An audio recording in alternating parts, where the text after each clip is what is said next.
കിരീടം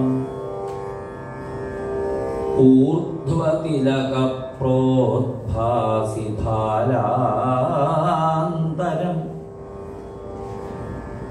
കാരുണ്യാകുലനേത്രം ആർദ്രഹസിതോല്ലാസം സുനാസാപുടം ഗണ്ഡോദ്യന്മകരാഭകുണ്ടലയുഗം കണ്ഠോജ്വല കൗസ്തുഭം ത്വദ്രൂപം വനമാല്യഹാരപടല ശ്രീവത്സവിപ്രം ഭജേ.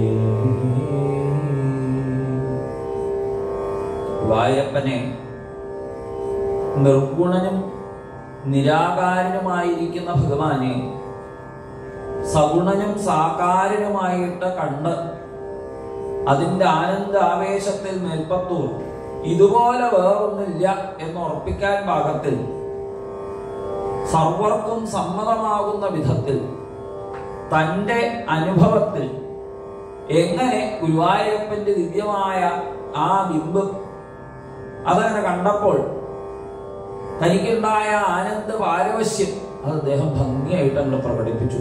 ആദ്യത്തെ ഒരു ദശകം വായിച്ചു കഴിഞ്ഞാൽ ഇനി ഇതുപോലെ വേറൊന്നില്ല. വേറെ പല ക്ഷേത്രങ്ങളും ഉണ്ടല്ലോ നാട്ടില്. അദ്ദേഹം ഗുരുവായൂർ മാത്രമേ പോയിട്ടുള്ളായിരിക്കും. അതുകൊണ്ടാവും ഗുരുവായൂരപ്പനെ പറ്റിയിട്ട് ഇത്ര കേമായിട്ട് പറഞ്ഞത് എന്നൊക്കെ നമുക്ക് തോന്നും. വേറെ എത്ര അമ്പലങ്ങളുണ്ട് നാട്ടിലൊക്കെ, അവിടെ എവിടെയും പോവാത്തത് കൊണ്ടാണ് അദ്ദേഹം ഇങ്ങനെയൊക്കെ പറഞ്ഞത്. ഇതിലേറെ കേമായിട്ടുള്ള അമ്പലങ്ങളൊക്കെ വേറെ പലതും ഉണ്ടല്ലോ എന്നൊക്കെ പലർക്കും തോന്നിയേക്കാം. പക്ഷേ മേൽപ്പത്തൂരിന്റെ അനുഭവം വ്യത്യസ്തമായിരുന്നു. അദ്ദേഹത്തിന് ഗുരുവായൂരെത്തിയപ്പോൾ ഉണ്ടായതായ അനുഭൂതി മറ്റെവിടുന്നും കിട്ടാത്തതായ അസാധാരണമായ ഒന്നായിരുന്നു എന്നതിനാൽ തനിക്ക് അവിടെ ചെന്ന് തൊഴുത് നമസ്കരിച്ചപ്പോൾ ഉണ്ടായതായ ആ സന്തോഷം അത് അദ്ദേഹം വളരെ മനോഹരമായിട്ട് വാക്കുകളിലൂടെ ആവിഷ്കരിച്ചു. ഭഗവാൻ എന്ന് കേട്ടാൽ ഈ ഗുരുവായൂരപ്പനെയാണ് കേട്ടോ ഓർമ്മ വരിക എന്നുള്ള നിലയിൽ പറഞ്ഞു വെച്ച് ഇനി ഭഗവാന്റെ ആ ആകാര സൗഷ്ഠവം, അതില് ഉള്ള അലങ്കാരങ്ങള് ഒക്കെ ഭംഗിയായിട്ട് ഓരോന്നിനെയും മേൽപ്പത്തൂർ ആ ആകൃതിയുടെ സൗന്ദര്യം ഒരു രസായനമായിട്ട് ചാലിച്ച് തരുന്ന അധ്യായമാണ് ഈ രണ്ടാമത്തെ അധ്യായം, രണ്ടാമത്തെ ദശകം. സൂര്യസ്പർദ്ധി കിരീടം, സൂര്യന് സ്പർദ്ധയുണ്ടാക്കുന്ന വിധത്തിൽ തിളങ്ങുന്ന കിരീടം. ഊർധ്വതിലകപ്രോദ്ഭാസി ഭാരാന്തരം, ഊർധ്വതിലകം പ്രകർഷേണ ഉദ്ഭാസിക്കുന്ന മട്ടിലുള്ള ഭാലത്തിന്റെ നെറ്റിയുടെ പ്രദേശം. കാരുണ്യാകുലമായിരിക്കുന്ന കണ്ണുകൾ. തന്റെ പ്രിയ ഭക്തരടുത്ത് വരുന്ന സമയത്ത് അവരോട് ഭഗവാനുള്ളതായ ആ വാത്സല്യം, ആ വാത്സല്യം കൊണ്ട് ഭഗവാന്റെ കണ്ണുകൾ എപ്പോഴും ചുവന്നു തുടുത്തതും നിറഞ്ഞു നിൽക്കുന്നതും ഒക്കെയാണ്. ആർദ്രമായ മന്ദഹാസം. ആ മന്ദഹാസത്തിന് യോജിക്കുന്ന വിധത്തിലാണ് ഭഗവാന്റെ കണ്ണിലെ കാരുണ്യം. സുഷ്ഠുവായ നാസാപുടം, സുന്ദരമായ നാസിക. ഗണ്ഡോദ്യൻ മകരാഭ കുണ്ടലയുഗം, മകരാകൃതിയിൽ ചമച്ചതായ കുണ്ടലങ്ങൾ. അത് ഭഗവാന്റെ ആ കവിൾത്തടത്തിൽ ഉദ്യത്തായിരിക്കുന്നു. ഗണ്ഡപ്രദേശത്ത് കവിള് കണ്ണാടി പോലെ ആയതിനാൽ ആ ദർപ്പണ സമാനമായിരിക്കുന്ന കവിൾത്തടങ്ങളിൽ ഉദ്യത്തായിരിക്കുന്നു, പ്രകാശിക്കുന്നതായിരിക്കുന്നു മകരാഭ കുണ്ടലയുഗം, മകരാകൃതിയിലുള്ള കുണ്ടലങ്ങൾ. കണ്ഠോജ്വല കൗസ്തുഭം, കണ്ഠത്തിൽ ഉജ്ജ്വലിക്കുന്ന കൗസ്തുഭരത്നം. ഇങ്ങനെയുള്ളതായ കണ്ഠോജ്വലൽ കൗസ്തുഭം എന്ന് പറഞ്ഞാൽ കണ്ഠത്തിൽ ഉജ്ജ്വലിക്കുന്ന കൗസ്തുഭത്തോട് കൂടിയതുമായിട്ടുള്ള അങ്ങയുടെ വനമാല്യഹാരപടല ശ്രീവത്സ വിപ്രമായിരിക്കുന്ന ത്വദ്രൂപം, അങ്ങയുടെ രൂപം, ആ രൂപത്തെ ഇതാ ഭജിക്കുന്നേ. ദ്വിതീയായിട്ടാണ് അവിടെ പറഞ്ഞിരിക്കുന്നത്. സൂര്യസ്പർദ്ധി ആയിട്ടുള്ള കിരീടം ധരിച്ചവനെ, ഊർധ്വതിരക പ്രോദ്ഭാസിയായിരിക്കുന്ന ഭാരാന്തരത്തോടു കൂടിയവനെ എന്ന നിലയ്ക്ക് ഇങ്ങനെയുള്ള വനമാല, മുത്തുമാലകള്, രത്നമാലകള് ഇവയൊക്കെ ധരിച്ചിട്ടുള്ള അങ്ങയുടെ ദിവ്യമായ രൂപത്തെ ഞാൻ ഭജിക്കുന്നു, ആദരത്തോടുകൂടി ആരാധിക്കുന്നു. ഇനി അവിടുന്ന് കേൾപ്പെട്ടോ. കേയൂരാംഗദ കങ്കണോത്തമ മഹാരത്നാങ്കുലീയാങ്കിത ശ്രീമദ് ബാഹുചതുഷ്ക സംഗത ഗദാശംഖാരി പങ്കേരുഹാം. കേയൂരം, അങ്കദം, കങ്കണം. കേയൂരം, അങ്കദം എന്നൊക്കെ പറഞ്ഞാൽ തോൾവള, കൈവളകള്, ഈ തോളിന് താഴെ ധരിക്കുന്ന മറ്റൊരു ആഭരണം. കങ്കണം, ഉത്തമരത്നങ്ങളെ കൊണ്ട് ചമച്ചതായിട്ടുള്ള അങ്കുലീയങ്ങൾ ധരിച്ചതായിട്ടുള്ള ശ്രീമത്തായിരിക്കുന്ന ബാഹുചതുഷ്കങ്ങളിൽ, ശ്രീമത്തായിരിക്കുന്ന ഭഗവാന്റെ 4 കൈകളിൽ ചേർന്നിരിക്കുന്ന ഗദ, ശംഖ, ചക്രം, താമരപ്പൂവ്, അങ്ങനെയുള്ള കാഞ്ചന കാഞ്ചിലാഞ്ചിത രസപീതാംബര ആലംബിനീം ആലംബേ. കാഞ്ചിത് എപ്രകാരമോ എന്നാണ്. കാരണം അത് പറയാൻ വയ്യ. അത്രയും മനോഹരമായിരിക്കുന്ന അങ്ങയുടെ ആ ദിവ്യമായ മൂർത്തിയിൽ കാഞ്ചന കാഞ്ചിലാഞ്ചിത രസപീതാംബരാലംബിനിയും. കാഞ്ചന കാഞ്ചി എന്ന് പറഞ്ഞാൽ പൊന്നരഞ്ഞാണ്, സ്വർണത്തിന്റെ അരഞ്ഞാണം. ആ അരഞ്ഞാണം കൊണ്ട് അലങ്കരിച്ചിട്ടുള്ള അരക്കെട്ടിൽ ചാർത്തിയ ഉടയാണ്. ആ പീതാംബരം ഭഗവാനെ ഇങ്ങോട്ട് ആലംബിച്ചിരിക്കുകയാണ് എന്നാണ്. പീതാംബരത്തിന് ഭഗവാന്റെ ശരീരത്തിൽ നിന്ന് വിട്ടുപോകാൻ വയ്യാത്തത് കൊണ്ട് അവിടെ നിൽക്കണു എന്ന് തോന്നും.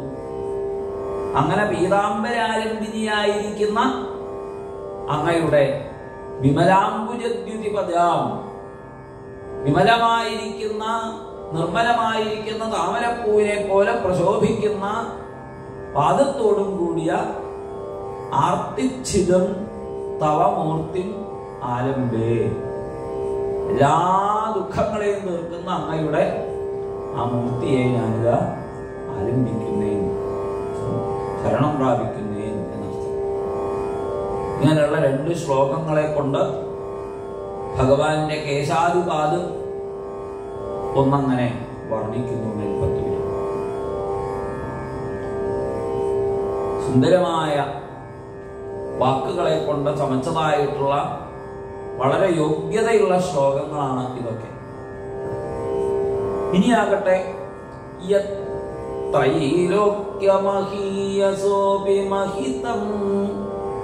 ത്രിലോകത്തിലും ഇത്ര മഹിതമായി, ഇത്ര യോഗ്യതയുള്ള, ഇത്രയും പൂജ്യമായ, ഇനി ഇത്രയും പ്രകാശവത്തായ എന്ന് പറയേണ്ട, കാരണം അവിടെ അടുത്തതായിട്ട് കാന്തിയെ കുറിച്ച് പറയുന്നുണ്ട്. മഹൃധാതുവിന് പ്രകാശിക്കുന്നത് എന്നും അർത്ഥമുണ്ട്. മഹ് പൂജായാം, പൂജിക്കപ്പെടുന്നത് എന്നർത്ഥമുണ്ട്.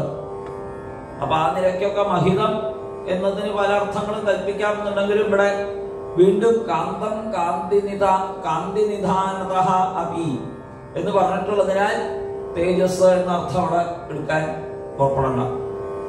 അപ്പൊ ഏതായാലും ത്രിലോകത്തിലും ഇത്രയും മഹിമയുള്ളതായിട്ട്, ഇത്രയും പൂജ്യമായിട്ട്, ഇത്രയും മോഹിപ്പിക്കുന്നതായിട്ട് വേറൊന്നും എന്തൊന്നുണ്ട്?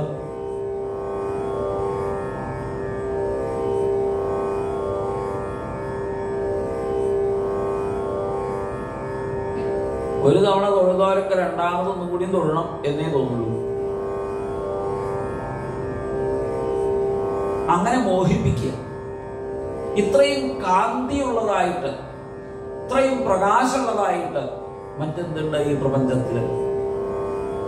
മാധുര്യ ദുര്യാദപി മധുരം എന്നാണ്. മാധുര്യ ദുര്യം എന്നൊക്കെ മേൽപ്പത്തൂരിന്റെ സ്വന്തം പ്രയോഗങ്ങളാണ്. അതിനേക്കാളും മധുരമുള്ളത്, ഏറ്റവും മധുരമുള്ളതിന്റെ സാരത്തിനേക്കാളും മധുരമുള്ളത് എന്നൊക്കെയാണ് അതിനൊരർത്ഥം. സൗന്ദര്യോത്തരതഃ അപി സുന്ദരതരം, ഏറ്റവും സുന്ദരമായതിനേക്കാൾ സുന്ദരമായത്. നമ്മുടെ ഇന്ദ്രിയങ്ങൾക്കൊക്കെ ചില സാധനങ്ങളൊക്കെ കണ്ടു കഴിഞ്ഞാൽ ഇതുപോലത്തെ ഒരു സൗന്ദര്യം ഉള്ളത് വേറെ ഇല്ല എന്ന് തോന്നുന്നെങ്കിൽ അതിനേക്കാൾ സൗന്ദര്യം ഉള്ളതാണ് വിഗ്രഹം. അങ്ങയുടെ രൂപം ആശ്ചര്യതഃ അപി ആശ്ചര്യം, എന്തൊരു അത്ഭുതമാണ് ആ രൂപത്തെ കാണുന്ന സമയത്തുണ്ടാവുന്നത്. ഇങ്ങനെയുള്ള അങ്ങയുടെ രൂപം ആരുടെ ഉള്ളിലാണ് കൗതുകം ഉണ്ടാക്കാത്തത്? ഗുരുവായൂരപ്പ, കുതുകം കസ്യ ന പുഷ്ണാദി എന്ന് ചോദിക്കുകയാണ്. അങ്ങയുടെ ഈ ദിവ്യമായ രൂപത്തെ പ്രാപിച്ച ലക്ഷ്മി ദേവിയെ കുറിച്ച് ആലോചിക്കുമ്പോ നല്ല രസമായിട്ടുണ്ട്. തത്താദിം മധുരാത്മകം തവ വപുസ്തം പ്രാപ്യ സമ്പന്മയീ സാ ദേവി പരമോത്സുകാചിരതരം മാസ്തേ സ്വഭക്തേഷ്വപി. ഈ ലക്ഷ്മി ദേവിക്കും കുറെ ഭക്തരൊക്കെ ഉണ്ട്. ഗുരുവായൂരപ്പ അങ്ങേക്ക് മാത്രല്ല, ലക്ഷ്മിക്കും ഭക്തരൊക്കെ ഉണ്ട്. അങ്ങയുടെ ഭാര്യയായിട്ടുള്ള ആ ലക്ഷ്മി ദേവിക്ക് അങ്ങയുടെ ഭക്തജനങ്ങളുടെ ചിത്തത്തിലിരിക്കുന്നത് പോലെ ലക്ഷ്മി ദേവിയുടെ ഭക്തരുടെ ചിത്തങ്ങളിൽ ഇരിക്കേണ്ടവളാണ് സ്വതവേ. പക്ഷേ അത്ര മധുരമുള്ള, എത്ര മധുരമുള്ള, ഇതാ നേരത്തെ പറഞ്ഞില്ലേ, സൗന്ദര്യോത്തരതോപി സുന്ദരതരം മാധുര്യ ദുര്യാദപി മധുരം കാന്തി നിധാനത അപി കാന്തം എന്നൊക്കെ പറഞ്ഞില്ലേ. തത്താദ്രിം മധുരാത്മകം, അപ്രകാരത്തിലുള്ള മധുരം ഉള്ളതായ അങ്ങയുടെ തവ വപുഹു സംപ്രാപ്യ, അങ്ങയുടെ ആ വപുസിനെ സംപ്രാപിച്ച് സമ്പന്മയീ സാ ദേവി, ആ കാശുകാരത്തില്ലേ ആ ദേവി, സ്വഭക്തേഷു അപി നാസ്തേ ചിരതരം, തന്റെ പ്രിയ ഭക്തജനങ്ങളുടെ അടുത്ത് പോലും കുറെ കാലം ഇരിക്കണില്ല. കഷ്ടമറ്റിത വിധോ. അതാലോചിച്ചാൽ വലിയ കഷ്ടം തന്നെയാണ്. എന്താ കഷ്ടം? ത്വദ്രൂപമാനോജ്യക പ്രേമസ്ഥൈര്യമയാത് അചാപലബലാത് ചാപല്യവാർത്തോദഭൂത്. എന്താണ് കഷ്ടം? അതോ ലക്ഷ്മി അചഞ്ചലയായിട്ട് ഭഗവാന്റെ മാധുര്യം ആസ്വദിച്ചുകൊണ്ട് ഭഗവാനിൽ നിന്ന് വിടാതിരുന്നിട്ടും ലക്ഷ്മിക്ക് ചഞ്ചല ചപല എന്നൊക്കെ പേര് കിട്ടിയിരിക്കുന്നു. ലക്ഷ്മി ചഞ്ചലയാണ്, ലക്ഷ്മി ചപലയാണ്. ലക്ഷ്മി ആരുടെയും അടുത്ത് സ്ഥിരമായിട്ട് നിൽക്കില്ല. തന്റെ ഭക്തജനങ്ങളുടെ അടുത്ത് പോലും സ്ഥിരമായിട്ട് നിൽക്കണില്ല. തന്റെ ഭക്തജനങ്ങളുടെ അടുത്ത് സ്ഥിരമായിട്ട് നിൽക്കാത്തത് കൊണ്ട്, ഭഗവാന്റെ അടുത്ത് സ്ഥിരമായിട്ട് നിൽക്കണതുകൊണ്ട്, തന്റെ ഭക്തരുടെ അടുത്ത് സ്ഥിരമായിട്ട് നിൽക്കാത്തത് കൊണ്ട് ആ ലക്ഷ്മി ദേവിക്ക് എന്ത് പേര് കിട്ടി? ആ ചപല എന്ന് പേര് കിട്ടി. അചാപല ബലാൽ ചാപല്യവാർത്തോദഭൂത്. അചാബല ബലം കൊണ്ട് ചാബല്യ വാർത്ത ഉദഭൂത്. ആ ദേവിയുടെ അചാഞ്ചല്യം കൊണ്ട് ചഞ്ചല എന്ന് പേര് കിട്ടി. ഭഗവാന്റെ അടുത്ത് സ്ഥിരയായിട്ട് നിന്നതുകൊണ്ട് തന്റെ ഭക്തരുടെ അടുത്ത് പോലും അസ്ഥിരയായതുകൊണ്ട് ദേവിക്ക് ഇങ്ങനൊരു പേര് കിട്ടി. കഷ്ടേ എന്ന് പറയാ. ഇനി അതിന് വേറൊരു കാരണം കൂടി ഉണ്ട് പറയാ. ലക്ഷ്മീ താവകരാമണീയകഹൃതൈവേയം പരേഷ്വസ്ഥിരേത്യസ്മിൻ. ഈ കാര്യത്തിന് ലക്ഷ്മി താവകരാമണീയകഹൃത ഇവ ഹൃദ ഏവ, അങ്ങയുടെ രാമണീയക ഹൃദയാണ് ലക്ഷ്മി ദേവി. അങ്ങയുടെ സൗന്ദര്യം കണ്ട് ഭ്രമിച്ചിട്ട് തന്നെയാണ് ഈ ലക്ഷ്മി ദേവി ഇവിടെ നിൽക്കണത്, ഇവിടുന്ന് വിട്ടു പോകാണ്ട് നിൽക്കണത് എന്നുള്ളതിന് ഇനിയൊരു തെളിവുണ്ട്. അതും കൂടി ഞാൻ പറയാം. അന്യദപി പ്രമാണം അധുനാ വക്ഷ്യാമി ലക്ഷ്മീപതേ. കേട്ടോളൂ, അങ്ങേക്ക് ദിശണ്ടാവില്ല, ഞാൻ പറഞ്ഞു തരാം എന്നാണ് മേൽപ്പത്തൂര് പറയുന്നത്. ഒരു ദിവസം കഴിഞ്ഞപ്പോഴേക്കും തന്നെ എന്തൊരു ഇന്റിമസിയാ നോക്കൂ ഗുരുവായൂരപ്പനുമായിട്ട്. അതാണ് ഈ ഗുരുവായൂരപ്പന്റെ പ്രത്യേകത. കാന്തം കാന്തി നിധാനതഃ അപി, വല്ലാത്തൊരു ആകർഷണീയത. ഈ ചില പാറ്റകളൊക്കെ ഉണ്ടല്ലോ, വെളിച്ചം കണ്ടാൽ പിന്നെ ആ വെളിച്ചമുള്ളടത്തേക്ക് ഇങ്ങനെ പാറി വരും. കഴിഞ്ഞ ദിവസം ഞാനൊരു ചിത്രീകരണം കണ്ടു. ഒരു വിദ്വാൻ വീട്ടിൽ നിറച്ച് പാറ്റ കയറിയപ്പോ എല്ലാ ലൈറ്റും ഓഫ് ചെയ്തു. എന്നിട്ട് മൊബൈലിലെ ടോർച്ച് ഓണാക്കി. അപ്പൊ പാറ്റയൊക്കെ കൂടിയിട്ട് മൊബൈലിലെ ടോർച്ചിന്റെ അടുത്തേക്ക് വന്നു. അപ്പൊ അയാൾ അതുകൊണ്ട് ഇങ്ങനെ നടക്കുക പുറത്തേക്ക്. അങ്ങനെ നടന്ന് ഒരു സ്ട്രീറ്റ് ലൈറ്റിന്റെ ചോട്ടിലെത്തിയപ്പോ ആ വെളിച്ചം കാണിച്ചു. അപ്പൊ ഈ പാറ്റകളൊക്കെ കൂടിയിട്ട് അങ്ങനെ വെളിച്ചം കണ്ടാൽ പാറ്റ പിന്നാലെ പോണത് പോലെയാണ് ഗുരുവായൂരപ്പന്റെ ഭക്തജനങ്ങൾ ഗുരുവായൂരപ്പന്റെ പിന്നാലെ പോകുന്നത്. ആനപ്പുറത്തൊക്കെ കയറിയാ കണ്ടിട്ടില്ല ആൾക്കാര് ഹരേ രാമാന്ന് പറഞ്ഞിട്ട് പിന്നാലെ നടക്കണത്. അപ്പൊ അതുപോലെ ഭഗവാന്റെ പിന്നാലെ നടക്കണതായിട്ടുള്ള സ്വഭാവം ഭഗവാന്റെ ഭക്തജനങ്ങൾക്ക് സർവദാ ഉണ്ട്. അങ്ങനെ ആയി പോവുകയാണ്. ആരും ഗുരുവായൂർ ചെന്ന് കഴിഞ്ഞാൽ പിന്നെ അങ്ങനെ അങ്ങോട്ട് ആവ് അത്രേ ഉള്ളൂ. ചോദിച്ചാൽ അതിനർത്ഥമില്ല, മറുപടിയില്ല. മേൽപ്പത്തൂരിനും ആ ഒരു നമ്മുടെ എന്നൊരു തോന്നൽ വെക്കുണ്ട്. അവര് കഴിഞ്ഞു അർത്ഥം. ഗുരുവായൂരപ്പൻ ഏതോ അട്ടത്ത് കയറിയിരിക്കുന്ന ഒരാള് അങ്ങനെയല്ല. പിന്നെ അതാണ് ആ ഇന്റിമസി വർക്കൗട്ട് ചെയ്യണതാണ് ഇവിടെ കാണിച്ചു തരുന്നത്. അതിന് വേറെയും കാരണം ഞാൻ പറയാൻ ഗുരുവായൂരപ്പൻ നമ്മൾ അങ്ങനെയല്ലേ. ഒരാളായിട്ട് പരിചയപ്പെട്ട് 10 മിനിറ്റ് വർത്തമാനം പറയല് കഴിഞ്ഞാൽ അപ്പൊ മനസ്സിലാവും ഏതാണ്ട് ഒരേ സമാന ചിന്താഗതിക്കാരാണ്. പിന്നെ വലിയ സൗഹൃദമായി. പിന്നെ അവര് തമ്മിലുള്ള അകൽച്ച കുറഞ്ഞു വരും.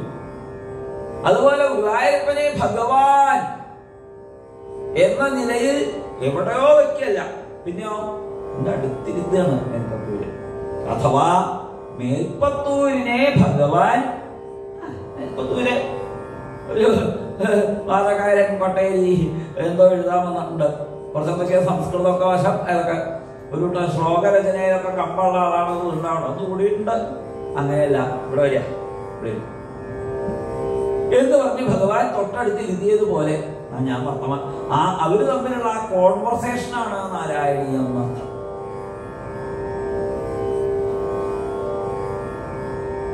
അവരുടെ ആ വാർത്താലാപം ഒരു ഇടയില്ലാത്ത അകൽച്ചയില്ലാത്ത സൗഹൃദ സംഭാഷണം, അതാണ് അർത്ഥം. പറയൂ, വേറെ ഈ കാരണം ഞാൻ പറയാം. ഗുരുവായൂരപ്പ അധുനാ വക്ഷ്യാമി, കേട്ടോളൂ. യേ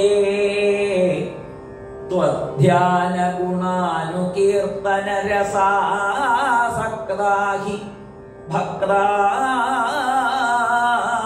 ജനാഃ തേഷു ഏഷാ വസതി സ്ഥിരൈവ ദയിത പ്രസ്താവദത്താദരാ. അങ്ങയിൽ മാത്രല്ല ലക്ഷ്മി സ്ഥിരയായിട്ടിരിക്കുന്നത്. യാതൊരുത്തം ധ്യാന ഗുണാനുകീർത്തന രസാസക്ത ഭക്ത ഹി.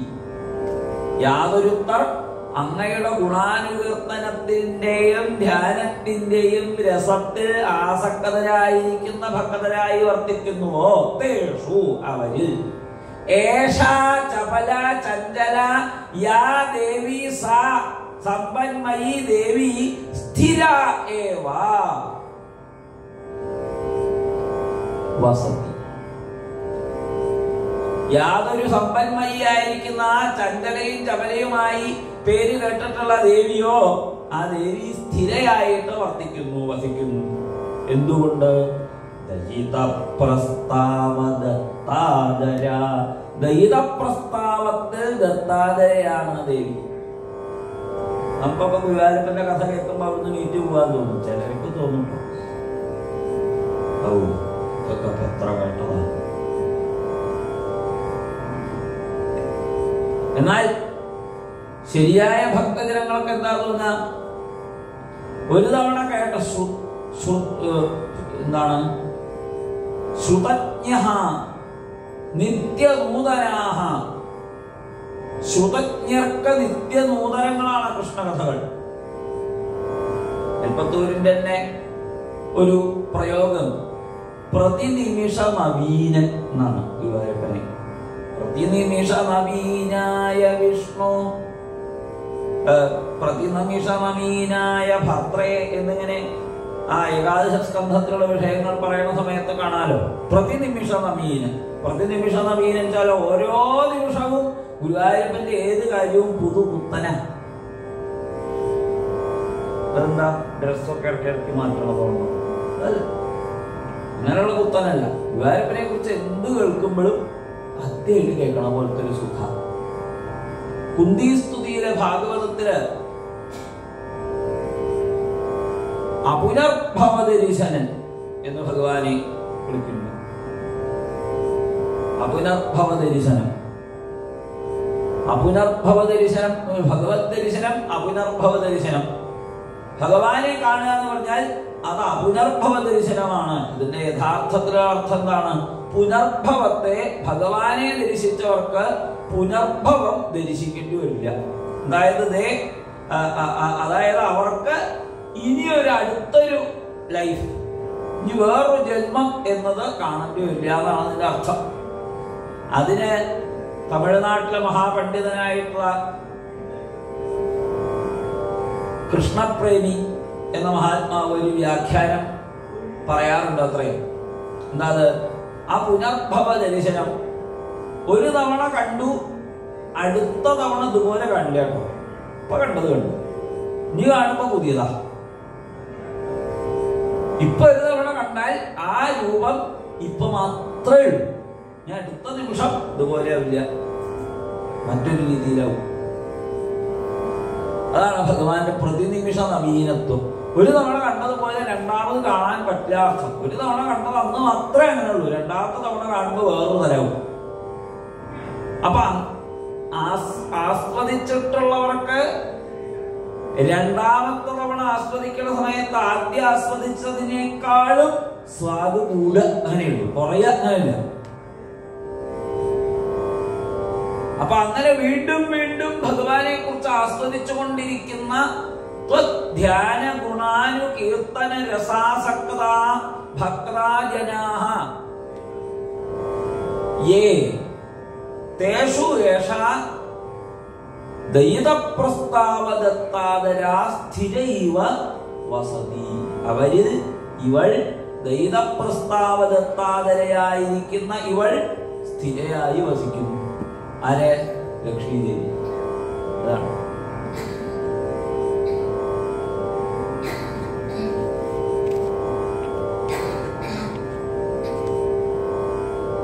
ഈ വനമാലയിൽ പഞ്ചമസ്കന്ധത്തിലുള്ള ഒരു ശ്ലോകം കൂടി കോട്ട് ചെയ്യുന്നുണ്ട്.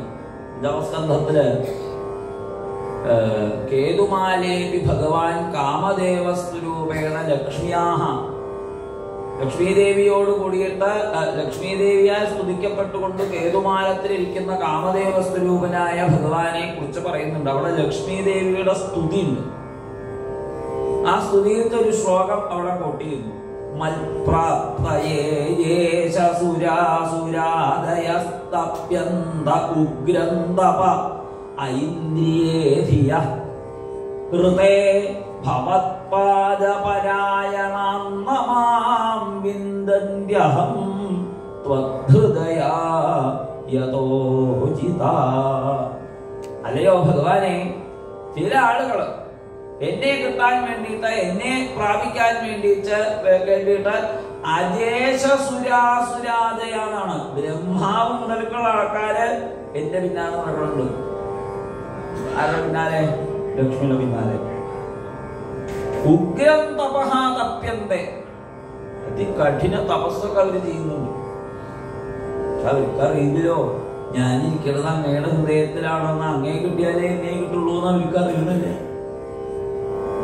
എന്നെ കിട്ടാൻ എന്ത് വേണം?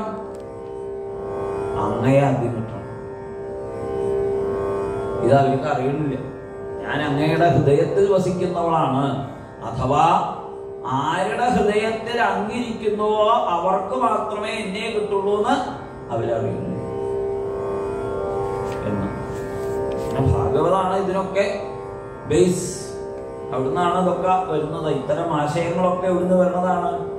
ഭാഗവതത്തിൽ നിന്ന് വരുന്നതാണ്. ഭാഗവതത്തിലെ ആശയങ്ങളിൽ നിന്ന് ഭാരതത്തിലുണ്ടായിട്ടുള്ള സാഹിത്യങ്ങൾക്ക് കയ്യും കണക്കൂല്ല. എത്രയോ കൃതികൾ ഭാഗവതത്തിലെ ആശയങ്ങളിൽ നിന്നുണ്ടായിട്ടുള്ളതാണ്. ഏവം ഭൂതമനോജ്ഞതാ നവസുധാ നിഷ്യന്ത സന്തോഹനം ത്വദ്രൂപം പരചിദ്രസായനമയം ചേതോഹരം. ഭഗവാന്റെ രൂപത്തെ ഒന്നുകൂടി അവിടെ പറയുന്നു. ഏവം ഭൂത മനോജ്ഞതാ നവസുധാ നിഷ്യന്ത സന്തോഹനം. ഇപ്രകാരം ഇരിക്കുന്ന സൗഭാഗ്യമാകുന്ന പുതുപുത്തൻ അമൃതത്തിന്റെ രസായനം ആയിരിക്കുന്ന ചേതോഹരമായ അങ്ങയുടെ രൂപം, മനോഹരമായ അങ്ങയുടെ രൂപം ശൃണ്വതാം സദ്യ പ്രേരയതേ മതിം മദയതേ രോമാഞ്ചയത്യംഗകം വ്യാസിഞ്ചത്യപി ശീതബാഷ്പവിസരൈഹി ആനന്ദമൂർച്ഛോദ്ഭവൈഹി. ആ രൂപത്തെ പറ്റിയിട്ട് കേൾക്കുന്നവർക്ക് തന്നെ ആനന്ദമൂർച്ഛയുണ്ടാകുന്നു. അതുകൊണ്ട് അവരുടെ മതി, അവരുടെ മനസ്സിനെ, അവരുടെ ഹൃദയത്തെ അഥവാ അവരുടെ ബുദ്ധിയെ അത് മതിപ്പിക്കുന്നു, സന്തോഷിപ്പിക്കുന്നു. സദ്യ പ്രേരയതേ, പെട്ടെന്ന് പ്രേരിപ്പിക്കപ്പെടുന്നു അവര്. പെട്ടെന്ന് ആനന്ദം കൊണ്ട് ദേഹം മുഴുവനും രോമാഞ്ച കഞ്ചുകമണിയുന്നു.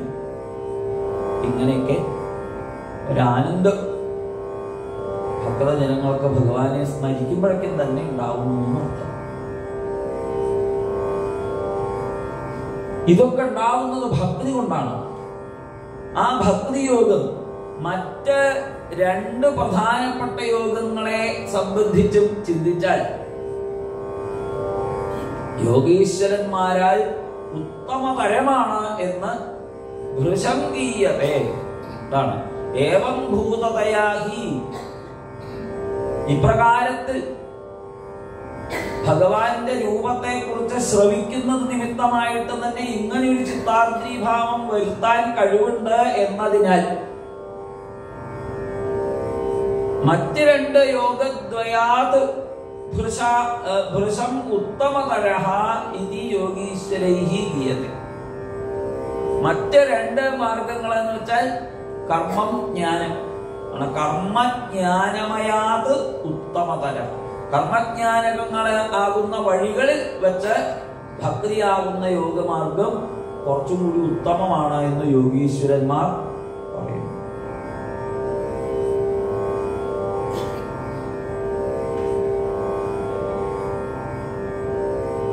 ഭാഗവതത്തിലെ ശ്രുതി ഗീത എന്നൊരു പ്രകരണം, അതില് ഒരു ശ്ലോകത്തിൽ സകല യോഗീശ്വരന്മാരും ഈ മൗനമാചരിച്ച് വിജനത്തിൽ പോയി തപസ് ചെയ്യണത് വിട്ട് തപാംസി ജഹു എല്ലാ തപസ്സും വിട്ട് അങ്ങയുടെ കഥകളാകുന്ന അമൃതാംഭസിൽ മുങ്ങി മുഴുകിയിരിക്കുന്നു എന്ന് പറയാണ്. കിമുത പുനഃസ്വധാമ വിധുത ആശയ കാലഗുണാ പരമഭജന്തി യേ പദം അജസ്ര സുഖാനുഭവം എന്നൊക്കെ അവിടെ എഴുതി കാണും. അപ്പൊ അവിടെ മുനിമാര് പോലും അങ്ങയുടെ ഈ ശ്രവണത്തിൽ, അങ്ങയുടെ ഈ കഥാശ്രവണത്തിൽ, അങ്ങയെ ധ്യാനിക്കുന്നതിൽ, അങ്ങയെ കുറിച്ച് പറയുന്നതിൽ, കേൾക്കുന്നതിൽ, പാടുന്നതിൽ, സ്മരിക്കുന്നതിലുള്ള രസാസക്തി കൊണ്ട് മറ്റ് മാർഗങ്ങളെല്ലാം വിട്ടുകൊണ്ട് ഈ ഭക്തിയാകുന്ന മാർഗത്തെ അവലംബിച്ചിരിക്കുന്നു. അതിനാൽ കർമ്മജ്ഞാനമയങ്ങളാകുന്ന മാർഗങ്ങളെ അപേക്ഷിച്ച് ഭക്തി ഉത്തമ തരമാണ് എന്ന് അവർ അഭിപ്രായപ്പെടുന്നു എന്നാണ്. ഈ ആശയം പല ദിക്കിലും ഭാഗവതത്തിൽ കാണാം. ഗജേന്ദ്രമോക്ഷത്തിലെ ഗജേന്ദ്രന്റെ സ്തുതിയിൽ കാണാം, പല ദിക്കിലും കാണാം. അപ്പോ സൗന്ദര്യൈക രസാത്മകേ ത്വയി ഖലു പ്രേമ പ്രകരിഷാത്മികാ ഭക്തിഃ നിശ്രമമേവ വിശ്വപുരുഷൈഃ ലഭ്യ രമാവല്ലഭ. രമാവല്ലഭ ലക്ഷ്മിയുടെ കാര്യമാണല്ലോ നേരത്തെ പറഞ്ഞു നിർത്തിയത്. ആ ലക്ഷ്മിയുടെ വല്ലഭനായിട്ടുള്ളവരെ അങ്ങിൽ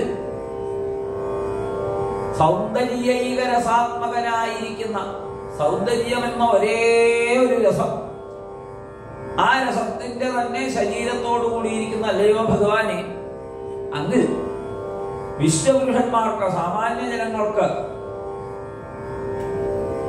ഈ ഭക്തി, പ്രേമപ്രഹരിഷാത്മികയായിരിക്കുന്ന ഭക്തി, അത് നിശ്രമമേവ ലഭ്യ, പ്രത്യേകിച്ച് അധ്വാനമില്ലാതെ കണ്ട് തന്നെ ലഭ്യമാകുന്നതാണ്. മറ്റൊക്കെ കുറച്ച് അധ്വാനിക്കണം, ഇതങ്ങനെ അധ്വാനമൊന്നുമില്ല. എങ്കിലും നമുക്ക് കലികാലത്തുള്ള ആൾക്കാർക്ക് നല്ല മടി ധാരാളം ഉണ്ട് അല്ലേ?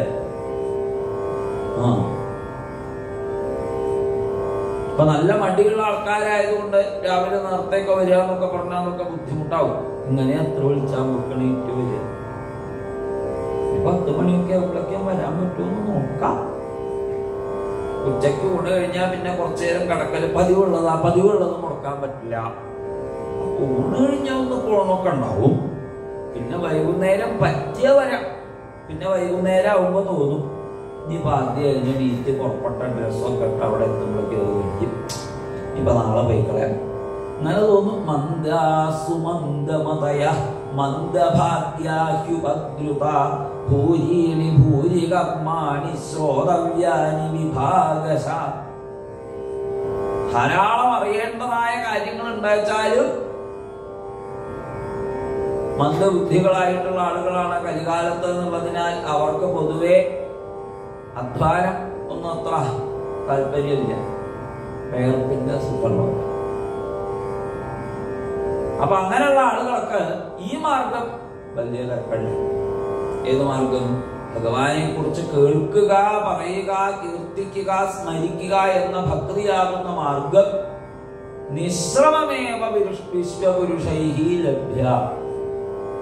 കമ്പയർഡ് ടു ദ അതേഴ്സ് ഇത് വളരെ ഈസിയാണെന്നാണ്. ഈസിയാണോ അല്ലയോ എന്ന് ഇപ്പൊ ആ മാർഗത്തിൽ വന്നവരൊക്കെ അറിയുള്ളൂ. എന്തായാലും വരട്ടെ എങ്ങനെയെങ്കിലും ഒക്കെ. അപ്പൊ ഇത് പുറമേന്ന് നോക്കണ സമയത്ത് ആൾക്കാർക്കൊക്കെ എന്താ വളരെ സുഖല്ലേ, എന്താ ഇങ്ങനെ എന്തെങ്കിലും പോയി ഇരുന്ന് തള്ളിയാ പോരേ എന്നാ ചോദിക്കാൻ ഞങ്ങളോടൊക്കെ. സ്റ്റേജിൽ കയറി ഇരിക്കുക, തള്ളുക, എന്താ ഈ തള്ളം?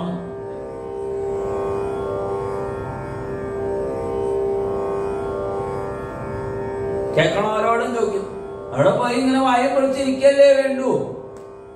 യഥാസമയത്ത് ഭക്ഷണവും കിട്ടും, പിന്നെ ഇപ്പൊ എന്താ തർക്കട?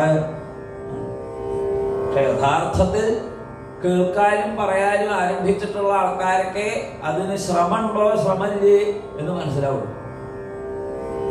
എന്നാലും ആരും ഇത് വളരെ ശ്രമകരമാണെന്ന് പറയാറില്ല. കാരണം അത്ര ആസ്വാദ്യതയുണ്ട് അതിന്. പറയണവർക്കും അതെ, എത്ര പറഞ്ഞാലും മതിയാവില്ല, എത്ര കേട്ടാലും മതിയാവില്ല കേൾക്കണവർക്ക്. അപ്പൊ അതുകൊണ്ട് അത്തരത്തിലുള്ള ഒരു ആസ്വാദ്യതയുള്ളതിനാൽ കർമ്മജ്ഞാനമയങ്ങളായിരിക്കുന്ന മറ്റ് മാർഗങ്ങളെ അപേക്ഷിച്ച്, കാരണം മറ്റ് മാർഗങ്ങളിലൊക്കെയാണെന്നുണ്ടെങ്കിൽ പലതും നോക്കാണ്ട്. ഒരു പൂജ കഴിക്കണം എന്നുണ്ടെങ്കിൽ അതിന് ഇന്ന സാധനങ്ങള്, ഇന്ന ദേശകാലാദികളാകുന്ന ശുദ്ധികളൊക്കെ നോക്കിയിട്ട് വേണം അത്തരം പ്രവൃത്തികളൊക്കെ ചെയ്യാൻ. പക്ഷെ സത്സംഗത്തിന് അങ്ങനെയുള്ള ഘടകങ്ങളൊന്നും അതൊക്കെ ഇല്ലേ ചോദിച്ചാൽ അങ്ങനെ ഉണ്ട്. ചില മഹാന്മാരുടെയൊക്കെ സപ്താഹങ്ങള് അവര് വളരെ ചിട്ടയായിട്ട് മഹാത്മ്യത്തിൽ പറഞ്ഞതുപോലെയൊക്കെ നടത്താൻ ശ്രമിക്കാറുണ്ട്. മുഴുവനൊന്നും പറ്റൊന്നുമില്ല. കാരണം മഹാത്മ്യത്തിൽ പറഞ്ഞ എല്ലാ കാര്യങ്ങളും ചെയ്യണമെന്നുണ്ടെങ്കിൽ കല്യാണം നടത്തുന്നത് പോലെ, കുടുംബത്തൊരു വിവാഹം നടത്തുന്നത് പോലെ വേണം സപ്താഹം നടത്താൻ നോക്കിയാണ്. അപ്പൊ അങ്ങനെയൊക്കെ ഒരു സത്സംഗം വിധിയാവണ്ണം ഗണിച്ച് സമയമൊക്കെ നോക്കി മുഹൂർത്തമൊക്കെ കൽപ്പിച്ച് കൃത്യമായിട്ടുള്ള സൗകര്യങ്ങള്, അലങ്കാരങ്ങള് ഇതൊക്കെ നോക്കിയിട്ടൊക്കെ ശരിക്കും നടത്തണം എന്നുണ്ടെങ്കിൽ നന്നായി നിൽക്കാണ്. കിഴക്കോട്ട് തിരിഞ്ഞിട്ടാണ് ആചാര്യൻ പ്രഭാഷണം ചെയ്യണമെന്ന് വെച്ചാൽ കേൾക്കണവരൊക്കെ വടക്കോട്ട് തിരിഞ്ഞിരിക്കണം. അല്ല, വടക്കോട്ട് തിരിഞ്ഞിട്ട് ആചാര്യൻ ഇരിക്കണ വെച്ചാൽ അവരൊക്കെ കിഴക്കോട്ട് തിരിഞ്ഞിരിക്കണം. അങ്ങനെയൊക്കെയാണ് ചില നിയമങ്ങൾ. അപ്പോ അങ്ങനെയുള്ള നിയമങ്ങളെയൊക്കെ ബുദ്ധിപൂർവം ആചാര്യന്മാര് വേണ്ടത്, അത്യാവശ്യം വേണ്ടത് മാത്രം സ്വീകരിച്ച് ബാക്കിയുള്ളതിനൊന്നും അത്ര കണക്കാക്കാറുണ്ട്. കാരണം അങ്ങനെയുള്ള ആചാരപരങ്ങളായിരിക്കുന്ന വിഷയങ്ങളെക്കാൾ കൂടുതൽ ഇത് കേൾക്കുക എന്നുള്ളതിനാണ് പ്രാധാന്യം. ഇപ്പൊ എങ്ങനെയെങ്കിലും കുറച്ച് കേൾക്കട്ടെ. രുക്മിണി സ്വയംവരം, അതിന് തകരുന്ന അവസരമൊക്കെ ഉണ്ട്. നന്നായിട്ട് ഘോഷയാത്രയൊക്കെ ഉണ്ട്. പട്ടുസാരിയൊക്കെ വാങ്ങിക്കൊണ്ടുവന്നാ പൂജിച്ചു തരാം എന്നൊക്കെ പറയുമ്പോ ആൾക്കാരൊക്കെ അതെ ഉത്സാഹമായി. അങ്ങനെ എങ്ങനെയെങ്കിലും ഒക്കെ ഇവിടെ വരട്ടെ എന്ന് കണക്കാക്കി ഈ മാർഗത്തിലേക്ക് അവരെ കൊണ്ടുവരും. ഇവിടെ എത്തിയാൽ അതിന്റെ ആസ്വാദ്യത അവർ തിരിച്ചറിയും. അപ്പൊ അവർക്ക് മനസ്സിലാവും പുരുഷോത്തമതരഃ കർമ്മജ്ഞാനമയാത്. മറ്റ് മാർഗങ്ങളെ അപേക്ഷിച്ച് ഉപയോഗിക്കാം എന്നവർക്ക് തോന്നും. വിശ്രമമേവ ലഭ്യ എന്ന് പറഞ്ഞതിന് അതാണ് താല്പര്യം. നിഷ്കാമം നിയതസ്വധർമ്മചരണം യത് കർമ്മയോഗാഭിധം തദ്ദൂരേത്യഫലം.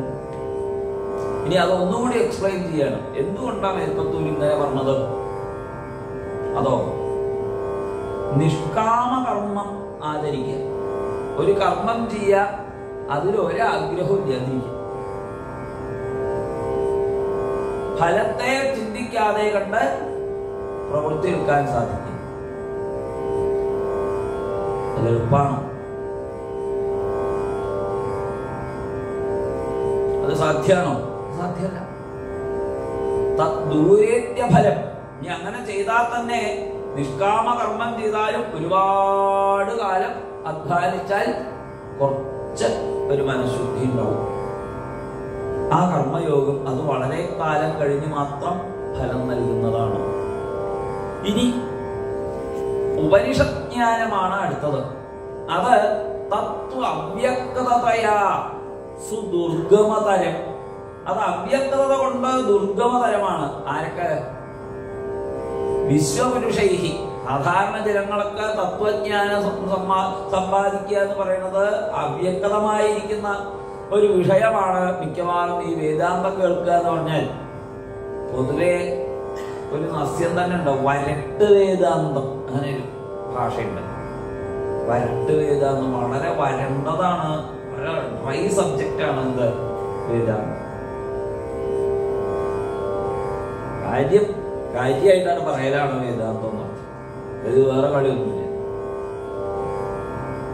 അപ്പൊ അങ്ങനെയാണ് പറയുമ്പോ മുഖത്ത് നോക്കിയാണ് കാര്യം പറയുമ്പോ ചില ആൾക്കാർക്ക് പിടിക്കില്ല. ആരും അയാൾ എന്നോട് അങ്ങനെ ശരി തന്നെയാണ് അയാൾ പറഞ്ഞതൊക്കെ, പക്ഷേ സത്യം ബ്രൂയാൽ പ്രിയം ബ്രൂയാൽ എന്നൊക്കെ കാര്യം പറഞ്ഞതൊക്കെ കാര്യം തന്നെയാണ്, പക്ഷെ ഇങ്ങനെ ഇങ്ങോട്ട് പറഞ്ഞാലോ എന്നാണ്. അപ്പൊ അങ്ങനെ കാര്യം മുഖത്ത് നോക്കി പറയുന്ന സമയത്ത് വ്യക്തമാണ്. വേദാന്തത്തിൽ പറയണതും അവ്യക്തമൊന്നുമല്ല, വളരെ വ്യക്തതാണ്. പക്ഷെ അങ്ങനെ വ്യക്തമായിട്ട് പറഞ്ഞിറങ്ങിയാൽ ആൾക്കാരൊക്കെ അപ്പോഴാണ് ചില കുഴപ്പങ്ങൾ ഉള്ളിലുണ്ടാവുക.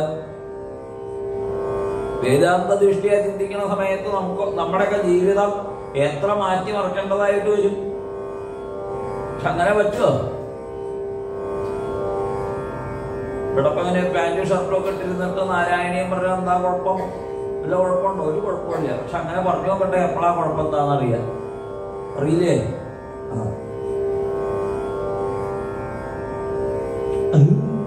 എന്ന് പറയും.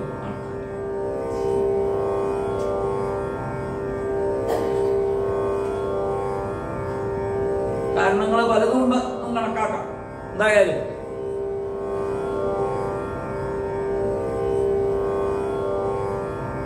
അപ്പൊ യഥാ ഉപനിഷത് ജ്ഞാനം അവ്യക്തതയാ ദുർഗമതരം, അത് മനസ്സിലാക്കാൻ എളുപ്പമല്ല. അതിനാൽ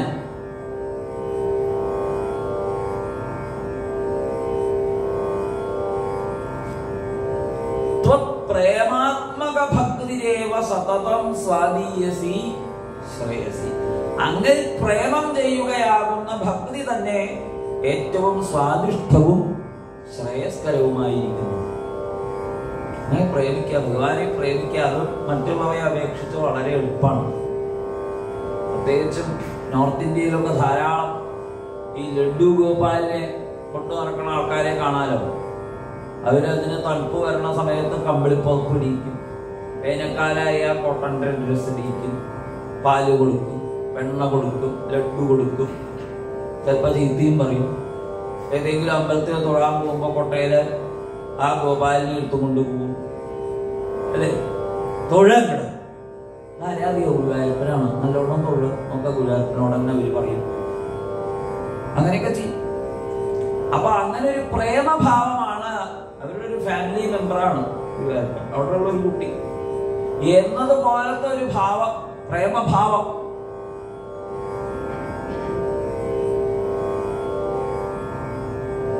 ആ പ്രേമഭാവം മറ്റുള്ളവയെ അപേക്ഷിച്ച് സ്വാദിഷ്ടമാണ് എന്നാണ്. സ്വാധീയസി ശ്രേയസി. മറ്റതൊന്നും ശരിയല്ലാന്നോ അല്ലെങ്കിൽ അതുകൊണ്ട് ഗുരുവായൂരപ്പനെ കിട്ടില്ലാന്നോ അല്ല അർത്ഥം. പക്ഷേ നല്ല മധുരമുള്ള ഭക്ഷണം അത് ഇങ്ങനെ കഴിക്കുമ്പോഴല്ലേ ആ പാകമായിട്ട് ഇങ്ങനെ പാകം ചെയ്ത് ഒരു ചായ കുടിക്കാച്ചാൽ തന്നെ എല്ലാ സാധനങ്ങളും ഇങ്ങനെ കൃത്യം അളവിൽ അങ്ങനെ ആയിട്ടുണ്ട്. അതുണ്ടെങ്കിൽ ആ ചായ കുടിക്കുമ്പോ തന്നെ ഒരു സുഖാലേ. അപ്പൊ അതുപോലെ ഭഗവാനെ ഭജിക്കാൻ, ഭഗവാനാകുന്ന ലക്ഷ്യത്തിലെത്താൻ തന്നെയാണ് മറ്റു മാർഗങ്ങളൊക്കെയും. പക്ഷെ കുറച്ച് ആയാസകരങ്ങളാണ് അവയൊക്കെ. ഇതിങ്ങനെ സ്വാദിഷ്ടമായിട്ട് ആസ്വദിക്കാൻ പറ്റുന്നതാണ് എന്നർത്ഥം. എന്നാൽ ഈ സ്വാദിഷ്ടമായത് ആസ്വദിക്കുന്നതുകൊണ്ട് ശ്രേയസ് ഉണ്ടാവില്ല. അങ്ങനെയുണ്ടോ? തേന് മധുരമുള്ള സാധനം കഴിക്കാൻ വളരെ രസമായിട്ടുള്ള വസ്തുവാണ്. മറ്റുള്ള മധുരമുള്ള സാധനങ്ങളൊക്കെ കഴിച്ചാൽ തടി ഇങ്ങനെ കൂടുകയുള്ളൂ, ദുർമേധസ്. എന്നാ തേന് കഴിച്ചാലോ തടി ഇങ്ങനെ കുറയാതെ, അല്ലെ? മധുരം കഴിക്കണമെന്ന് മോഹമുള്ളവർക്ക് മധുരം ആവുകയും ചെയ്തു, എന്നാൽ തടി കൊണ്ട് കൂടുമില്ല. ഇത് രസമല്ലേ? അതാണ് ശ്രേയസ്കരവുമാണ് സ്വാദിഷ്ടവുമാണ്. കിട്ടാളത് കിട്ടുകയും ചെയ്യും, എന്നാ ഒന്നും നഷ്ടപ്പെടുത്തുക വേണ്ട. അങ്ങനെയുള്ള ഒരെണ്ണം കിട്ടിയാൽ വേണ്ടാതിരിക്കും, അല്ലേ? രാവിലെ എണീക്കണ്ട, ബാറ്ററി റിക്ഷ പിടിക്കണ്ട, മെട്രോയില് കയറണ്ട, ജോലി സ്ഥലത്തേക്ക് പോകണ്ട, കമ്പ്യൂട്ടറിന് മുമ്പിൽ ഇരിക്കണ്ട. 31-ാം തീയതി ഒരു 1-ാം തീയതി ഉണ്ടെങ്കിൽ സാധന അക്കൗണ്ടിലെത്തുന്ന പറഞ്ഞാൽ വിടുവോ? വിടില്ല. അതാണ് പ്രേമാത്മക ഭക്തിരേവ സതതം സ്വാധീയസി ശ്രേയസി. അതാണ് ഭക്തി മാർഗത്തിന്റെ അത്യായാസകരാണി കർമ്മപടലാന്യാചര്യ നിയന്മല ബോധേ ഭക്തിപഥേ ധമാപ്യ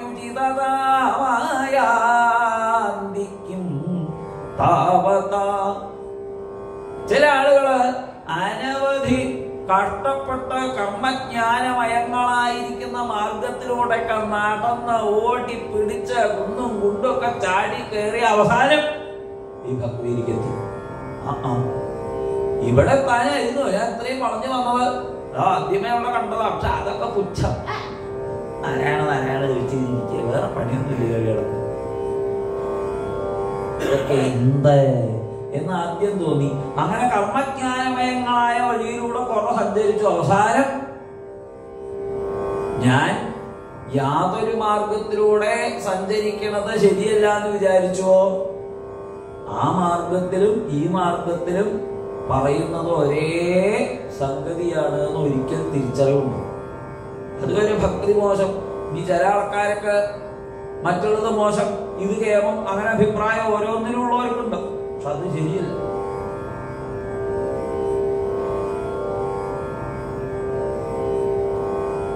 ഈ ചില ആൾക്കാര് ക്ലിഷ്ട്വാ തർക്കപഥേ പരം തവ ബ്രഹ്മാഖ്യം, ചിലർ ബ്രഹ്മതത്വത്തെ കുറിച്ച് വലിയ വലിയ തർക്കങ്ങളിൽ ഏർപ്പെടും.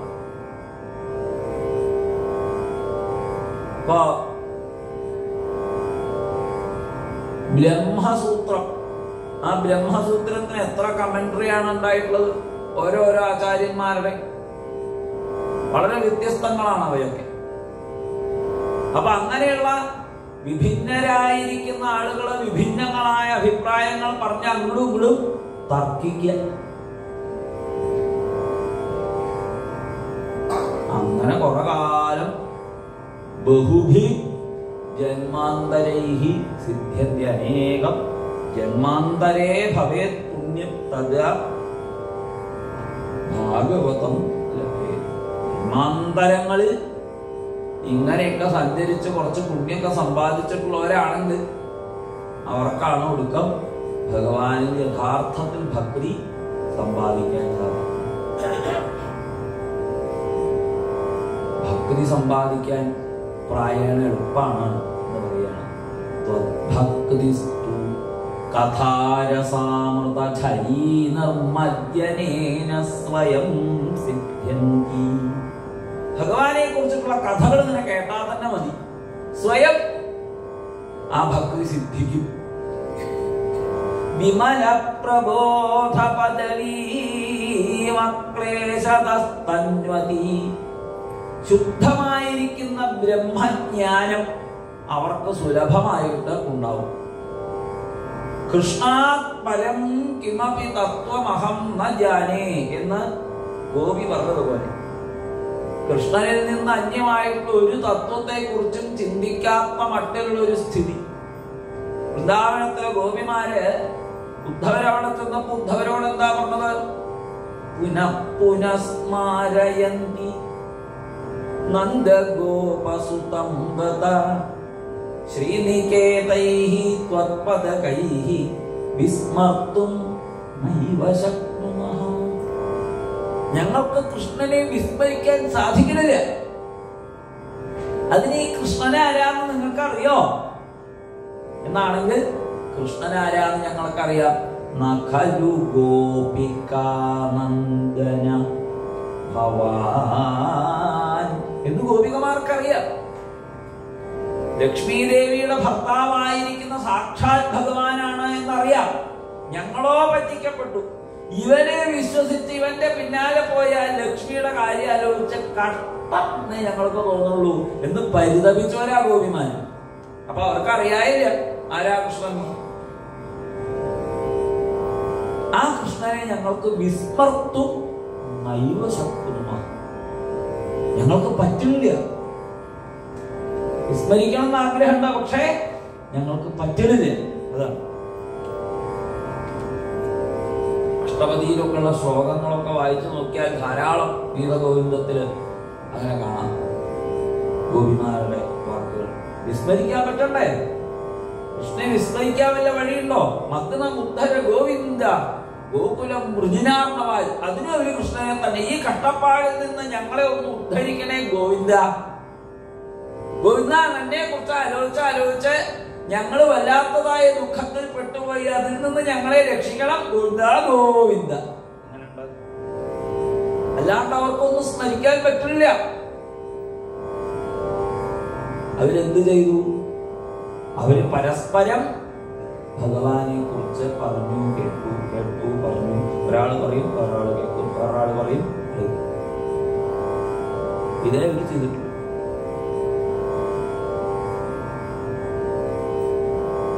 കഥാരസാമൃതചരീനർമജ്ജനേന സ്വയം സിദ്ധ്യന്തി വിമല പ്രബോധ പദവീമക്ലേശതസ്തന്വതി. ഇങ്ങനെ വിമല പ്രബോധമാകുന്ന നിർമ്മല ബ്രഹ്മജ്ഞാനമാകുന്ന അത് ബ്രഹ്മതത്വത്തിൽ നിന്ന് ഭിന്നമായിട്ടൊന്നുമില്ല എന്ന അനുഭൂതി ഈ കഥാരസാമൃതത്തെ ആസ്വദിക്കുന്നത് കൊണ്ട് തന്നെ ലഭിക്കുന്നു. സദ്യസിദ്ധികരിയായിരിക്കുന്ന, പെട്ടെന്ന് സിദ്ധി വരുത്തുന്നതായ ആ ഭക്തി ഏറ്റവും വിജയിക്കുന്നു. സൈവാസ്തുമേ, എനിക്ക് ആ ഭക്തി ഉണ്ടാവട്ടെ. പദപ്രേമ പ്രൗഢിരസാർദ്രതാദ്യുതപരം, വളരെ വേഗം അങ്ങയുടെ പാദങ്ങളിൽ പ്രേമമാകുന്ന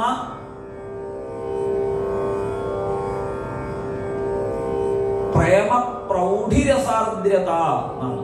പ്രേമാതിശയമാകുന്ന രസം കൊണ്ട് ചിത്താർദ്രീഭാവം ഉണ്ടാവുക എന്ന ആ ഭക്തിഭാവം അതെനിക്ക് വേഗം ഉണ്ടാവണേ വാതാലയാധീശ്വര എന്ന് പ്രാർത്ഥിക്കുന്നു. ഇതാണ് രണ്ടാമത്തെ ദശകം. ഇനി മൂന്നാമത്തെ ദശകം ഭക്തി ഉണ്ടാവാൻ വേണ്ടിയിട്ട് കൂടുതൽ പ്രാർത്ഥിക്കുന്നതാണ്. ആ ദശകത്തിൽ എന്താണ് മേൽപ്പത്തൂര് പറയുന്നത്? ഈ ലോകത്തെ ഏറ്റവും ധന്യന്മാരാരാ? ഈ പ്രപഞ്ചത്തിൽ ഏറ്റവും ഭാഗ്യശാലികൾ. അഹോതി ധന്യാജഗോരമണ്യഹ എന്ന് ബ്രഹ്മാവ് ഗോരമണിമാരെ, വ്രജത്തിലെ ഗോപിമാരെ അതിധന്യകൾ എന്ന് പറയുന്നു. യശോദയെ ധന്യ ധന്യ എന്തോരും പറയുന്നുണ്ട്. തരളമതി യശോദാസ്തന്യത ധന്യ ധന്യ. എങ്ങനെയാണ് ഇവരൊക്കെ ധന്യരായത്? പഠന്തോ നാമാനി പ്രമദഭര സിന്ധൗ നിപതിത. യാതൊരുത്തം അങ്ങയുടെ നാമങ്ങളെ ഉച്ചരിച്ചുച്ചരിച്ച ഗോവിന്ദ ദാമോദര മാധവേരി വിസർജ്യലജ്ഞാരുരുദുസ്മ സുസ്വരം ഗോവിന്ദ ദാമോദര മാധവ എന്ന് എപ്പോഴും ഭഗവാന്റെ നാമങ്ങളെ പഠിച്ചുകൊണ്ട് പ്രമദഭര സിന്ധൗ നിപതിതാഃ, ആനന്ദത്തിന്റെ സിന്ധുവിൽ വീണുപോയവർ നിപതിത എന്നാണ്. അവരാണ് ധന്യൻ. തേ രൂപം സ്മരന്തഃ, അങ്ങയുടെ രൂപത്തെ നിരന്തരം സ്മരിക്കുന്നവർ. തേ ഗുണകഥാഃ കഥയന്തഃ, അങ്ങയുടെ ഗുണകഥകളെ എപ്പോഴും പറഞ്ഞുകൊണ്ടിരിക്കുന്നവർ. ത്വയി ഖലു രമന്തേ, അങ്ങനെ എപ്പോഴും ലഭിക്കുന്നവർ. യേ ഭക്താഃ ചരന്തഃ, യാതൊരു ഭക്തർ അപ്രകാരത്തിൽ ചരിക്കുന്നുവോ.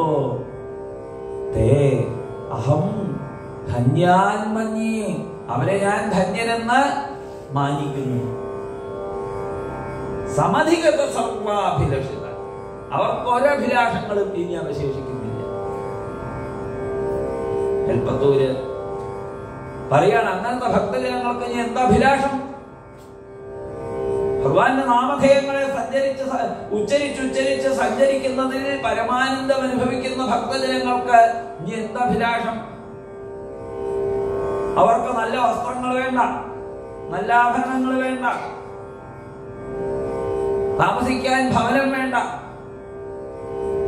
ചീരാണിക്കും പഥിന സന്തി ദിശന്തി ഭിക്ഷാം നൈവാം കൃപാ പരഭൃത സരിതോപ്യശുഷ്യ വൃദ്ധാ ഗുഹാ കിം അജിതോവതിനോ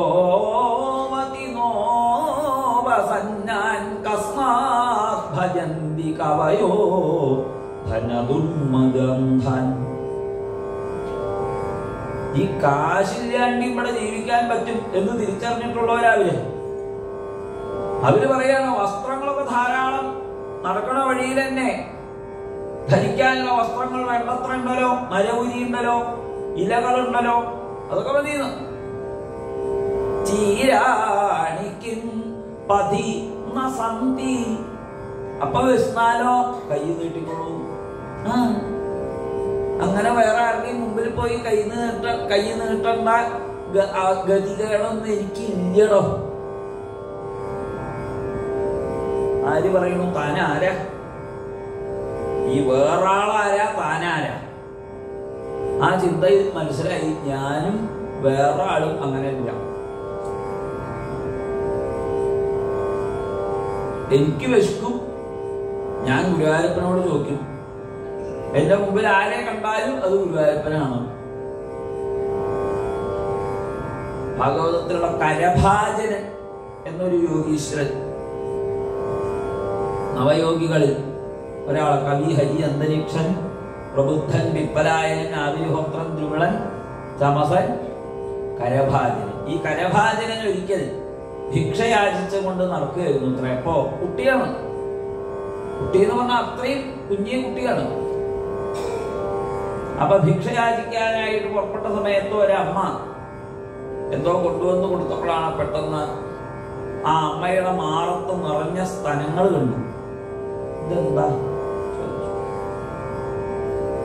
അപ്പോ എനിക്കില്ലല്ലോ, ഇതെന്താ ചോദിച്ചപ്പോ ആ അമ്മ പറഞ്ഞു, ഇത് ജനിച്ചു വരുന്ന കുട്ടികൾക്ക് വേണ്ടിയിട്ടുള്ള ഭക്ഷണം ഭഗവാൻ കരുതി വെച്ചിരിക്കുകയാണ്.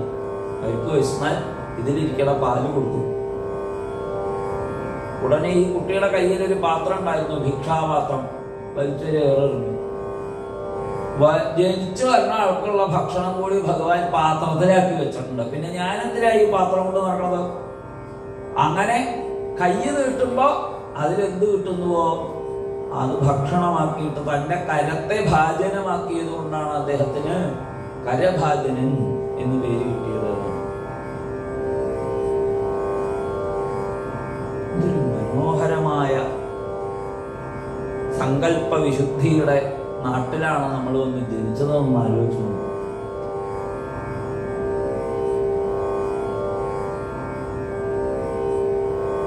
ദിശന്തി ഭിക്ഷാം. ഒന്ന് കിടക്കണം തോന്നിയാലോ വൃക്ഷങ്ങളിലേ വേരുമ്പില് തലയണ വെച്ച സുഖായി കടന്നുണ്ടാവും. നല്ല കാറ്റ്, നല്ല തണല്. അപ്പൊ മഴ പെയ്താലോ രുദ്ധാ ഗുഹാ. എത്ര ഗുഹകളുണ്ട്! വല്ല അപകടം വന്നാൽ ആര് രക്ഷിക്കും? ഭഗവാന്റെ. ഇത്രയുള്ളൂ.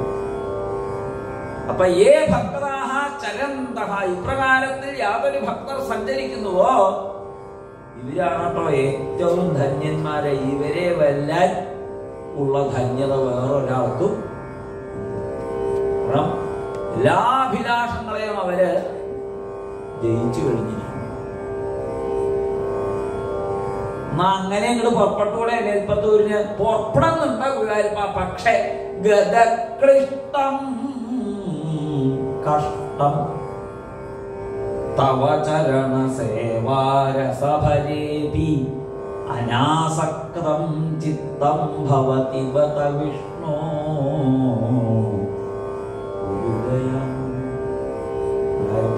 എനിക്കും അങ്ങനെ പുറപ്പെടണമെന്ന് ആഗ്രഹം കഴിഞ്ഞിട്ടല്ല, എല്ലാവർക്കും അങ്ങനെ ഉണ്ടാവില്ല.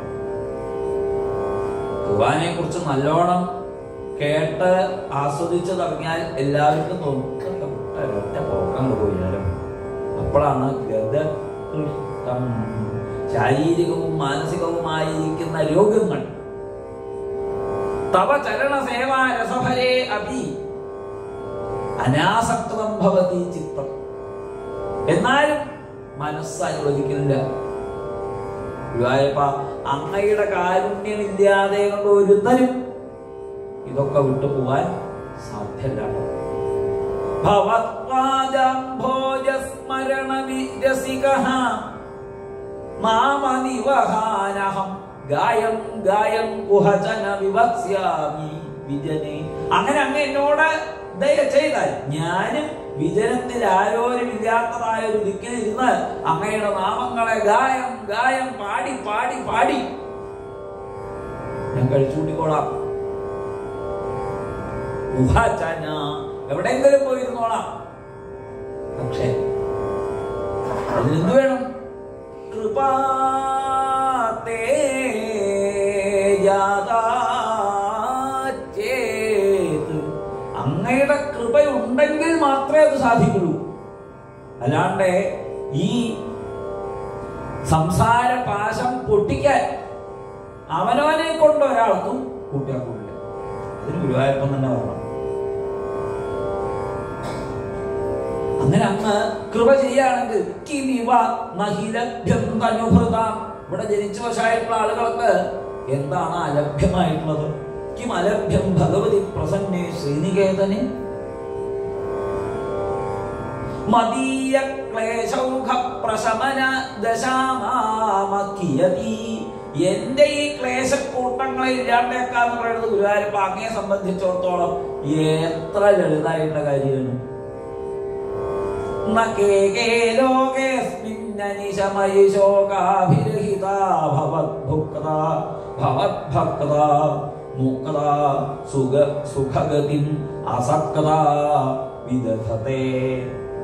മുക്തരായ അങ്ങയുടെ ഭക്തജനങ്ങൾ, ഏതേത് ഭക്തജനങ്ങളാണോ അങ്ങയുടെ അനീശം അയി അങ്ങിൽ എപ്പോഴും ഭഗവാനെ അങ്ങിൽ ഭക്തി ചെയ്തുകൊണ്ടിരിക്കുന്നതായിട്ടുള്ള മുക്ത ഭക്ത യാതൊരു ഭക്തരിയ്ക്കുന്നുവോ ആരൊക്കെ ഉണ്ടോ അവരൊക്കെയും അസക്താഹ സുഖഗതി വിദധേ. മറ്റൊന്നിലും ആസക്തി ഇല്ലാതെ അവര് സുഖഗതിയെ പ്രാപിക്കുന്നുണ്ടല്ലോ. അങ്ങനെ ശക്തരായതുകൊണ്ട് അവര് പരമാനന്ദം അനുഭവിക്കുന്നുണ്ടല്ലോ. അപ്പൊ അങ്ങ് സർവാത്മന ശരണം പ്രാപിക്കാനുള്ള കൃപ തേ ജാതാചേത്. അങ്ങേക്ക് ഒരു കൃപയുണ്ടാവണം, എന്നാലേ ഇതൊക്കെ സാധിക്കും. മുനിപ്രൗഢ രൂഢ ജഗതി ഖലു ഗൂഢാത്മഗതയഃ. മുനിപ്രൗഢ നാരദമുഖാഃ. നാരദന് തുടങ്ങിയതായിട്ടുള്ള മുനിപ്രൗഢന്മാര് ഈ ജഗത്തിൽ ഗൂഢാത്മഗതയഃ ഗൂഢമായിരിക്കുന്ന ശരീരങ്ങളോടുകൂടിയിട്ട് ഗമിക്കുന്നവർ, അഥവാ ഗൂഢമായ ആത്മഗതിയോടുകൂടിയവർ. ഒന്നും കൂടി ഒരു ഉത്കൃഷ്ടമായ വ്യാഖ്യാനമാണ് വനമാലയിലൊക്കെ കൊടുത്തിരിക്കുന്നത്. ഗൂഢാത്മകതയ എന്ന് പറഞ്ഞാൽ ശരീരം മറച്ച് സഞ്ചരിക്കുന്നവര് എന്നൊരു സാമാന്യ അർത്ഥം എടുക്കാവുന്നതാണ്. പക്ഷെ ഇവിടെ വ്യാഖ്യാനത്തില് പറഞ്ഞിരിക്കുന്നത് ഗൂഢമായ ആത്മഗതിയോടുകൂടിയവർ. അതിന് മറ്റൊരു തരത്തിൽ ചിന്തിക്കാമെന്നുള്ളത് കൊണ്ടാണ് അങ്ങനെ എഴുതിയിരിക്കുന്നത്. പണ്ടുള്ള പണ്ഡിതര് വളരെ മനസ്സിരുത്തിയിട്ടുണ്ട് എന്നർത്ഥം. അങ്ങനെയൊക്കെ എന്നുള്ള ആളുകൾ ചിന്തിക്കുമോ? അവര് രഹസ്യമായി സൂക്ഷിച്ചിരിക്കുന്ന ആത്മഗതി, അങ്ങനെയുള്ള മഹാത്മാക്കള്. ഭവത്പാദാംഭോജ സ്മരണ വിരുജഹ നാരദമുഖാഃ. അങ്ങയുടെ പദാംഭോജം സ്മരിക്കുന്നത് കൊണ്ട് വിഗതമായ രുട്ടുകളോടുകൂടിയവർ. ഒരു പ്രയാസവും അവർക്കില്ല.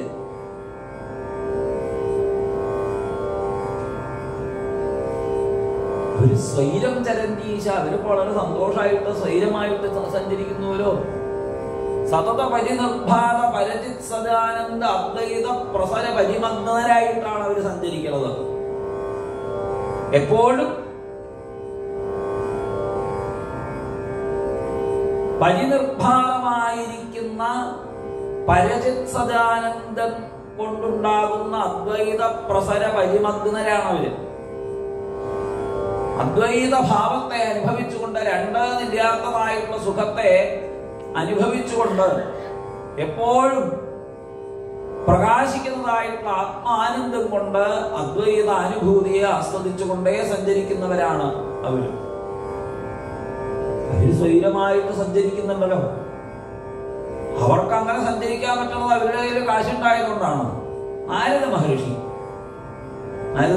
ആരായിരുന്നു? നാരദ മഹർഷി നല്ലൊരു വൈണികനായിരുന്നു. അങ്ങനെ ആരും പറയാറില്ല. അദ്ദേഹം വീണയൊക്കെ വായിച്ച് അങ്ങനെ ഓരോരോ കൊട്ടാരങ്ങളിലൊക്കെ പോയി വീണയൊക്കെ വായിച്ച് അവിടുന്ന് നല്ല സമ്മാനങ്ങളൊക്കെ മേടിച്ച് അങ്ങനെ കഴിഞ്ഞുകൂടിയിരുന്ന ഒരാളായിരുന്നു. അദ്ദേഹത്തിന് വ്യക്തിപരമായിട്ടുള്ള കഴിവുകളിൽ ഒന്നുമല്ല അദ്ദേഹത്തിന്റെ കേമത്തിരിക്കുന്നത്. ഭഗവാനെ കുറിച്ച് സ്മരിക്കാനും സ്മരിപ്പിക്കാനും സാധിക്കുന്നത് കൊണ്ടാണ് അദ്ദേഹത്തിന്റെ മഹിമ വർദ്ധിച്ചിരിക്കുന്നത് എന്നർത്ഥം. അപ്പൊ അവര് അങ്ങനെ സഞ്ചരിക്കുന്നത് കൊണ്ട് തന്നെ അവർക്കൊക്കെ സ്വൈരം ഉണ്ടല്ലോ. കാശില്ലെങ്കിലും അവർക്ക് സ്വൈരമുണ്ട്, വീടില്ലെങ്കിലും അവർക്ക് സ്വൈരമുണ്ട്. കല്യാണവും കഴിച്ചിട്ടില്ല നാരദ മഹർഷി. എന്തൊരു സ്വൈര നാരദ മഹർഷിക്കൊക്കെ. ചിലര് സ്വൈരുണ്ടാവാനാ കല്യാണം കഴിക്കുന്നത്. അതോടുകൂടി പിന്നെ നല്ല സ്വൈരം ചരന്തി ഈശ. അപ്പൊ ഈ നാരദ മഹർഷിയെ പോലുള്ള ഗൂഢാത്മഗതികളായിരിക്കുന്ന മുനിപ്രൗഢന്മാര് അങ്ങയെ കുറിച്ച് കേട്ടും പാടിയും പറഞ്ഞും സഞ്ചരിക്കുമ്പല്ലോ സ്വൈരായിട്ട്. അവർക്ക് അതില്ല, അതില്ല, മറ്റതില്ല എന്ന് വല്ല കുഴപ്പമുണ്ടോ? വൈകുന്നേരം കൂട്ടാൻ വെക്കാൻ മത്തങ്ങല്ല, അങ്ങനെ ഒരു പ്രശ്നം അവർക്കില്ല. അർത്ഥം നമുക്കുണ്ടേനും ഇല്ലേ?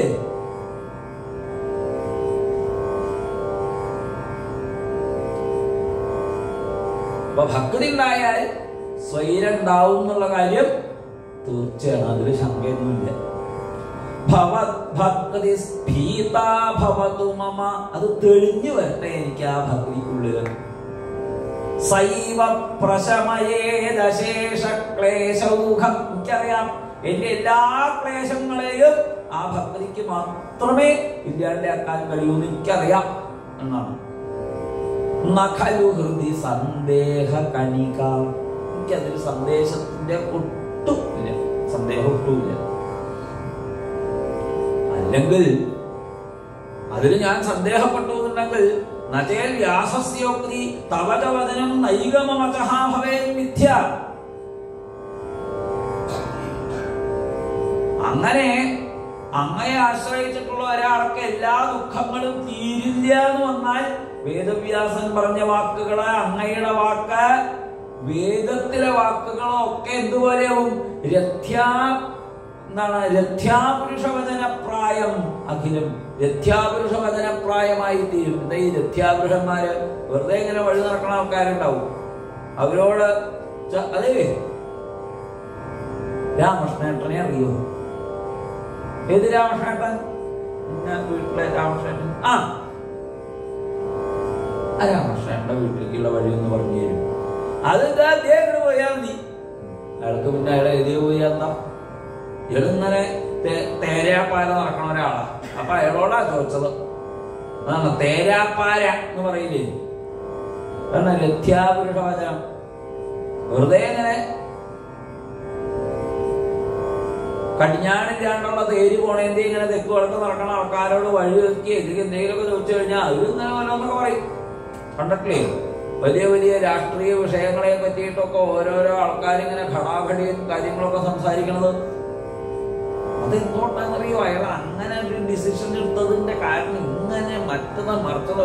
ഇതൊക്കെ കേട്ടാ ഇയാള് പറയണതനുസരിച്ചിട്ടാണ് അവിടെ നിന്ന് ഭരിക്കണത് തോന്നും.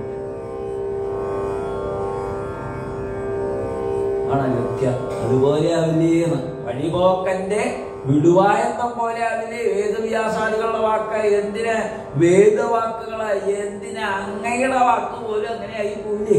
അതുകൊണ്ട് എനിക്ക് ശങ്കല്ല, അങ്ങയെ ഭരിച്ചാൽ എന്റെ എല്ലാ പ്രശ്നങ്ങളും തീരുന്നുള്ളോടത്ത് എനിക്ക് ഉറപ്പുണ്ട്.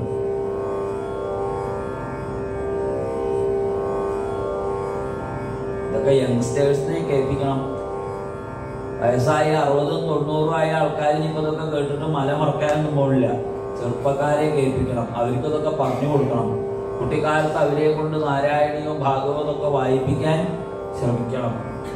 അതിന് അവിടെ ചെന്ന് കുട്ടിച്ചൊന്നും ഉണ്ടാക്കാനൊന്നും പുറപ്പെടുന്നത് കേട്ടോ. പിന്നെ അവര് പറയണതൊക്കെ കേൾക്കേണ്ടി വരും. സപ്താഹത്തിന് പോയിട്ട് കേട്ടതൊക്കെ കുട്ടികളോട് പോയിട്ട് പറഞ്ഞാലേ, അല്ലെങ്കിൽ തന്നെ ഇപ്പൊ ഓൾഡ് ഏജ് ഹോമിലൊന്നും ഇരിക്കാനും നിൽക്കാനും സ്ഥലമില്ല എന്നാണ് കേൾക്കുന്നത്. നാട്ടിലത്തെ വീട് ഒഴിഞ്ഞ് കിടക്കല്ലേ അമ്മേ, നമുക്ക് ശരിയെന്ന് പറഞ്ഞേച്ചോളൂ എന്നൊക്കെ പറയും വേറെ കുട്ടികള്. അപ്പൊ അതിനൊന്നും മെനക്കെടണ്ട. പക്ഷെ അവര് കുട്ടിയിൽ തന്നെ ഇതൊക്കെ കേൾപ്പിക്കുക. അവർക്ക് പറഞ്ഞു കൊടുക്കണ ഒരു പ്രായം ഉണ്ടല്ലോ, ആ പ്രായം വരെയൊക്കെ അവർക്ക് നല്ലത് പറഞ്ഞു കൊടുക്കുക. പിന്നെ കുറച്ചൊക്കെ ഡീവിയേറ്റ് ചെയ്താലും അവസാനം വന്നോളൂ, സമയമാകുമ്പോൾ ഇങ്ങോട്ട് തന്നെ വന്നോളൂ. കുട്ടികള് കളിതിരികളൊക്കെ ആയിട്ട് നടക്കണ സമയത്ത് ചിലപ്പോൾ അച്ഛൻ്റെ അമ്മയൊന്നും ഓർത്തൊന്നുമില്ല. പക്ഷെ എവിടെയെങ്കിലും തട്ടി വീഴുകയെ അല്ലെങ്കിൽ വിശക്കുകയെ അല്ലെങ്കിൽ എന്തെങ്കിലുമൊക്കെ അപകടം വന്ന സമയത്ത് എന്ന് പറഞ്ഞിട്ടാ കരയാ. അപ്പൊ അതുപോലെ എന്തെങ്കിലുമൊക്കെ ജീവിത പ്രയാസങ്ങൾ ഉണ്ടാകുമ്പോൾ ഭഗവാനെ ഓർമ്മ വയ്ക്കും അവര്. അപ്പൊ അതിന് കുട്ടിയിൽ അവർക്ക് ആ തരത്തിലുള്ള ഒരു കോഴ്സ് അത് കൂടി കൊടുക്കുക. അപ്പൊ എല്ലാവരും വലിയ വലിയ കേമന്മാരാക്കാൻ വേണ്ടിയിട്ട് ആൾക്കാർ 30-40 വയസ്സ് വരെ വിദ്യാഭ്യാസം കഴിയുന്നില്ല. പെൺകുട്ടികളുടെ ഒന്നും വിദ്യാഭ്യാസമൊന്നും കഴിയില്ല. 32 വയസ്സായി കല്യാണമൊന്നും കഴിഞ്ഞിട്ടില്ല. ഇനി കഴിക്കാതിരിക്കുകയല്ലേ ഇത്. MBA പഠിക്കാൻ ചേർന്നാക്ക, അത് കഴിഞ്ഞിട്ടേ കല്യാണം. MBA കഴിഞ്ഞാൽ തോന്നും വേറെ എന്തെങ്കിലും ഒന്ന് പഠിക്കാന്ന്. അപ്പൊ അത് പഠിക്കുക. അങ്ങനെ ഒക്കെ പഠിച്ച് പഠിച്ച് പഠിച്ച് ഇനി കിട്ടാൻ ഇതിലും വലിയ ഉദ്യോഗം, ചന്ദ്രനിലൊക്കെ ഉദ്യോഗം കിട്ടും. അവിടെ അങ്ങനെ ഇരിക്കുക, അമ്പിളി അമ്മ അമ്മ എന്ന് പറഞ്ഞിട്ട് ഇരിക്കുക. അത്രയൊക്കെ ഉണ്ടാവും. അങ്ങനെ ഉദ്യോഗം കാശലെന്ന് മാത്രം പഠിപ്പിച്ചാൽ പോലെ. എന്ത് വേണം? ഇതുകൊണ്ടൊക്കെ ഉണ്ടാവേണ്ട സ്വൈര്യം എന്ന് പറഞ്ഞൊരു സാധനം ഉണ്ട്. അത് ഇല്ലെങ്കിൽ നചികേതസെ വര എന്താണ് ശ്വേതകേതുവിനോട് ചോദിക്കില്ലേ അച്ഛൻ ഉപനിഷത്തില്, വാട്ട് ഡിഡ് യു ലേൺ? ഇത്ര കാലം പഠിച്ചിട്ട് നീ എന്താ അറിയേണ്ടത്? എന്താണ് അത് നീ അറിഞ്ഞു? അതൊക്കെ ഇപ്പൊ ചോദിക്കണം. ഇതൊക്കെ എന്ന് കണ്ടു പൂർവികരായിരിക്കുന്ന ആചാര്യന്മാരെ നോക്കൂ. അപ്പൊ എല്ലാം ഉണ്ടായിട്ടും ഉണ്ടാവേണ്ടത് ഉണ്ടായിട്ടില്ലെങ്കിൽ ജീവിതം വെറുതെ ആയിപ്പോ. അതാവരുത്. ഇന്നൊക്കെ ഒരു 30 years വരെ സ്പെൻഡ് ചെയ്യാന്ന് പറഞ്ഞാൽ ഒരു 60-70 കൂടുതൽ ഇനിയുള്ള ആൾക്കാരൊക്കെ ജീവിക്കും. അപ്പൊ ഒരു 30 years പോയി എന്ന് പറഞ്ഞാൽ എന്താ അർത്ഥം? അതൊക്കെ ഇന്ന് ആലോചിക്കുന്നത് നന്നായിരിക്കും. കാരണം യങ്സ്റ്റേഴ്സിനെ ആരും ഇവിടെ അധികം കണ്ടില്ല. അതുകൊണ്ടാണ് ബോംബെയിലൊക്കെ ആണെങ്കിൽ ധാരാളം ചെറുപ്പക്കാരെ കാണാറുണ്ട്. സപ്താഹത്തിന്റെ അവിടെ ആയാലും അമ്പലത്തിൽ തൊഴാനും ഒക്കെ. അപ്പൊ ഇനിയും കൂടുതൽ വരുന്നുണ്ടാവായിരിക്കാം, എനിക്ക് അത്ര അറിയില്ല. അപ്പൊ ധാരാളം ചെറുപ്പക്കാരെ ഇതൊക്കെ ബോധിപ്പിക്കുക. ഇതൊക്കെ ഇങ്ങനത്തെ കാര്യങ്ങൾ കേട്ട് കഴിഞ്ഞാൽ അവരായാലും ചിന്തിക്കും.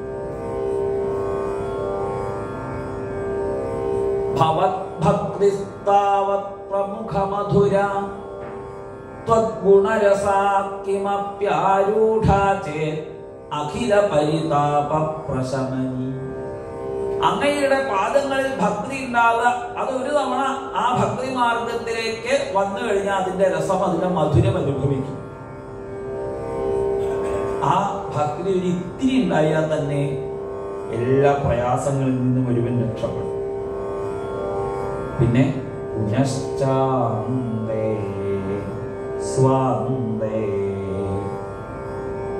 പിന്നെ തന്റെ ശരീരം പൊളിഞ്ഞു പോകുന്നതായിട്ടുള്ള അവസ്ഥയിലോ വിമല പരിബോധോദയമീഹന്മഹാനന്ദദ്വൈതം ദിശതി. നിർമ്മലമായിരിക്കുന്ന ബ്രഹ്മജ്ഞാനമാകുന്ന ആനന്ദം ഭഗവാൻ അവർക്ക് കാണിച്ചു. ഗജേന്ദ്രമോക്ഷം കഴിഞ്ഞ് ഗജേന്ദ്രനെ അനുഗ്രഹിക്കുന്ന സമയത്ത് ഭഗവാൻ എന്താ വാക്ക് കൊടുക്കുന്നത് ഗജേന്ദ്രനോട്?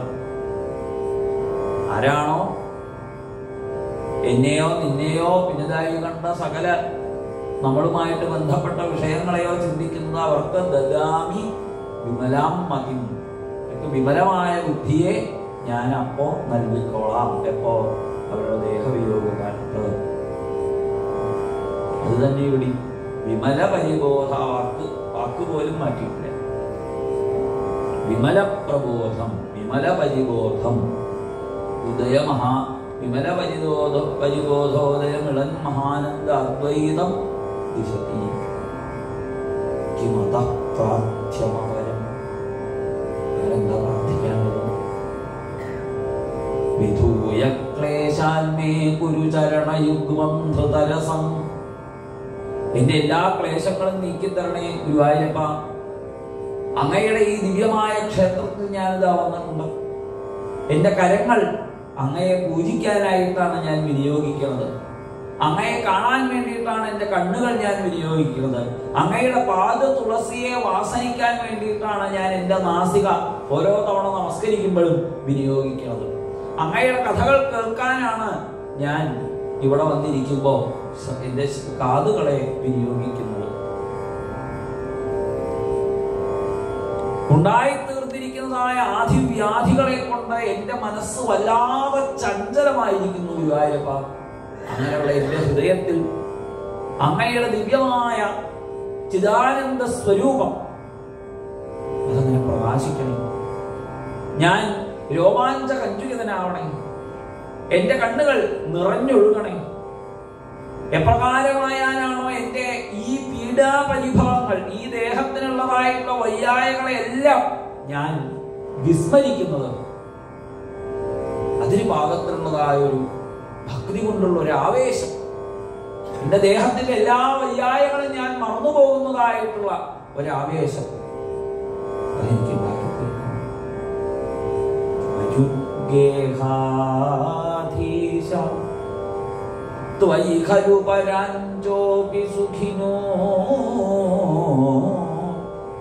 ഭവത് സ്നേഹി സോഹം സുബഹു പരിതപ്യേച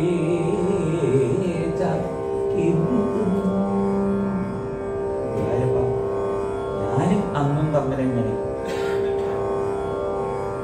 നമ്മൾ അങ്ങനെയുള്ളൊരു സ്നേഹമുള്ളവരല്ലേ? അങ്ങനെയുള്ള അങ്ങയുടെ സ്നേഹിയായിട്ട് ഞാൻ അങ്ങനെ വയ്യാണ്ടിരിക്കുന്നത് കാണുമ്പോ അങ്ങേക്ക് നല്ല സന്തോഷം ഉണ്ടാവുന്നുണ്ടോ? ഞാൻ അങ്ങനെ വയ്യാണ്ടിരിക്കുക ഇതൊക്കെ ശരിയാണോ? ഞാനൊരു കാര്യം പറയാം. ഇനി ഭാവിയില് എനിക്ക് ഭക്തി ഉണ്ടായിട്ടില്ല, എനിക്ക് സമാധാനം ഉണ്ടായിട്ടില്ല, എനിക്ക് ഈ വയ്യായം കൊണ്ട് ഇനി ഇങ്ങനെ നടക്കേണ്ടി വന്നു എന്നുണ്ടെങ്കിൽ ഭാവിയിലെ ആൾക്കാർ പറയും, ആ ഗുരുവായൂർ ഒരു പട്ടേരി വാദക്കാരൻ ചെന്ന് കൂടിയിട്ട് കുറച്ച് ദിവസം അവിടെ ചെന്ന് കൂടി, എന്നിട്ടോ എന്താ ഒന്നും ഉണ്ടായില്ല. അതെ, അപ്പൊ ആ ഗുരുവായൂരപ്പനൊക്കെ പറഞ്ഞ എന്ന ആരുടെ കൊണ്ട് പറയിപ്പിക്കാതിരിക്കുക, അതാണ്.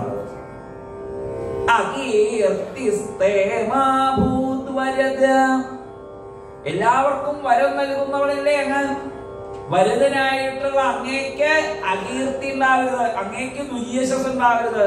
അതിനു വേണ്ടിയിട്ടാണ് ഞാൻ പറയണത്. നല്ലതാ പറയണത്, കേട്ടോളൂ. എന്റെ വയ്യായേക്കാം ഞാൻ വിസ്മരിക്കാൻ പാകത്തിലുള്ള ഭക്തി എനിക്ക് ഉണ്ടായിട്ടില്ലെങ്കിൽ അങ്ങേക്ക് ചീത്തപ്പേര് അതുണ്ടാവണ്ട. അപ്പൊ തന്നെ കുറെ ചീത്തപ്പേരുണ്ട്. വെണ്ണ കെട്ടു, പാല് കെട്ടു, മറ്റത് കെട്ടു, മറ്റേ ഇനി ഒരു കേട്ടും ആ വാദക്കാരൻ പട്ടേരി വന്നിട്ട് അയാളെ എട്ട ഗോപി വരച്ച ഒന്ന് പോയി എന്ന് പറഞ്ഞാൽ അങ്ങേക്ക് ചീത്തപ്പേരാവും. അതുകൊണ്ട് അത് വേണ്ട.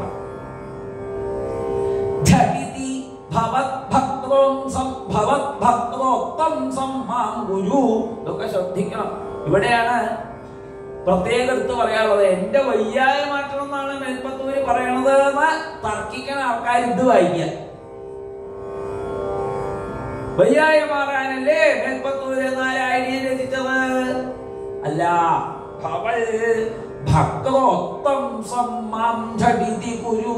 അങ്ങയുടെ ഭക്തോത്തംസമാക്കിയിട്ട് തന്നെ വേഗം മാറ്റണേ, ഭക്തി ഉണ്ടാവണേ എന്നാണ് മേൽപ്പത്തൂര് പ്രാർത്ഥിച്ചത്. എന്താ അപ്പൊ അങ്ങനെ കുറെ പറഞ്ഞിട്ട്? അങ്ങയുടെ കരുണ ഉദിക്കണം. അങ്ങേക്ക് അല്ലെങ്കിൽ നല്ല പിഷ്കാതിന് അങ്ങയുടെ കരുണ എന്നാണോ ഉദിക്കണത് അതുവരെ ഗുരുവായൂരപ്പ ഞാൻ അങ്ങയുടെ മുമ്പിൽ വന്ന് ഇങ്ങനെ ഓരോന്ന് പറയും. കേക്ക് തന്നെ നോക്കിയുള്ളൂ. തനിക്ക് വേറെ പണിയില്ല എന്ന് വിചാരിച്ചിട്ട് കാര്യമില്ല, ഞാൻ പറഞ്ഞുകൊണ്ടിരിക്കും. തവ ഹി കരുണ യാവതുതിയ, അങ്ങയുടെ കരുണ എപ്പോ ഉദിക്കുന്നുവോ അതുവരെ താവദേവ പ്രഹിത വിവിധാർത്ഥ പ്രലപിത പുരക്ലൃത്രേ പാദേ വരദ തവ ദിവസാവി ദിവസാൻ യഥാശക്തി വ്യക്തം നാത്തി നൂത്തി നിഷേവ വിരജയ. ഏതാണ്ട് ഭീഷണിപ്പെടുത്തുന്നത് പോലെ.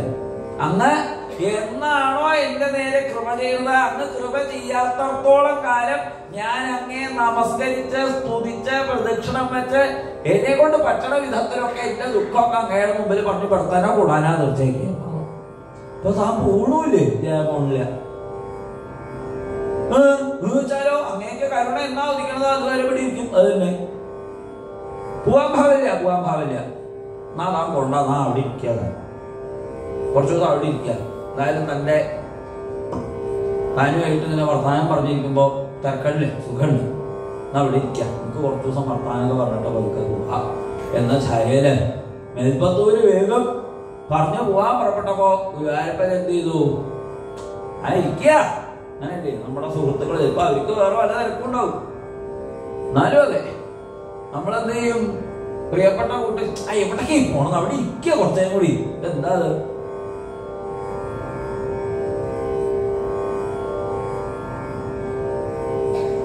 ചലിക്കും നളിനീദള മധ്യേലസിക്കും ജലബിന്ദു പോലെ വിലസുന്നൊരു നരജന്മനി നല്ലൊരു സുഖമെന്നതു സുഹൃദാം സഹ മരുക ശ്രീമൻ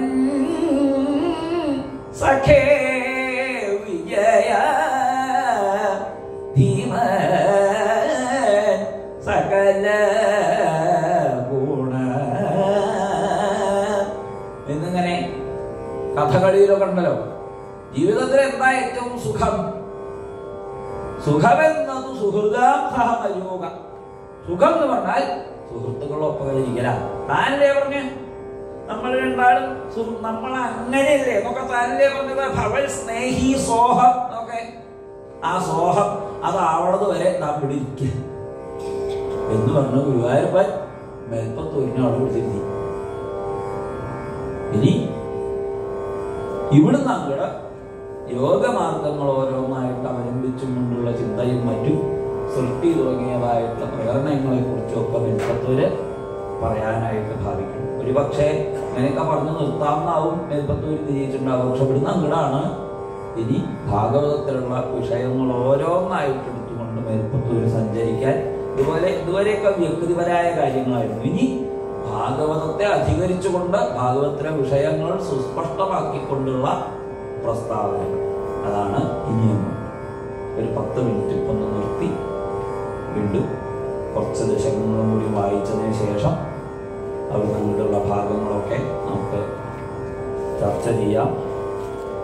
ഇനി അങ്ങോട്ടുള്ള ഭാഗമൊക്കെ സൃഷ്ടി തുടങ്ങിയതായിട്ടുള്ള വിഷയങ്ങളൊക്കെ കഴിയുന്നത് പോലെയൊക്കെ പറയാം.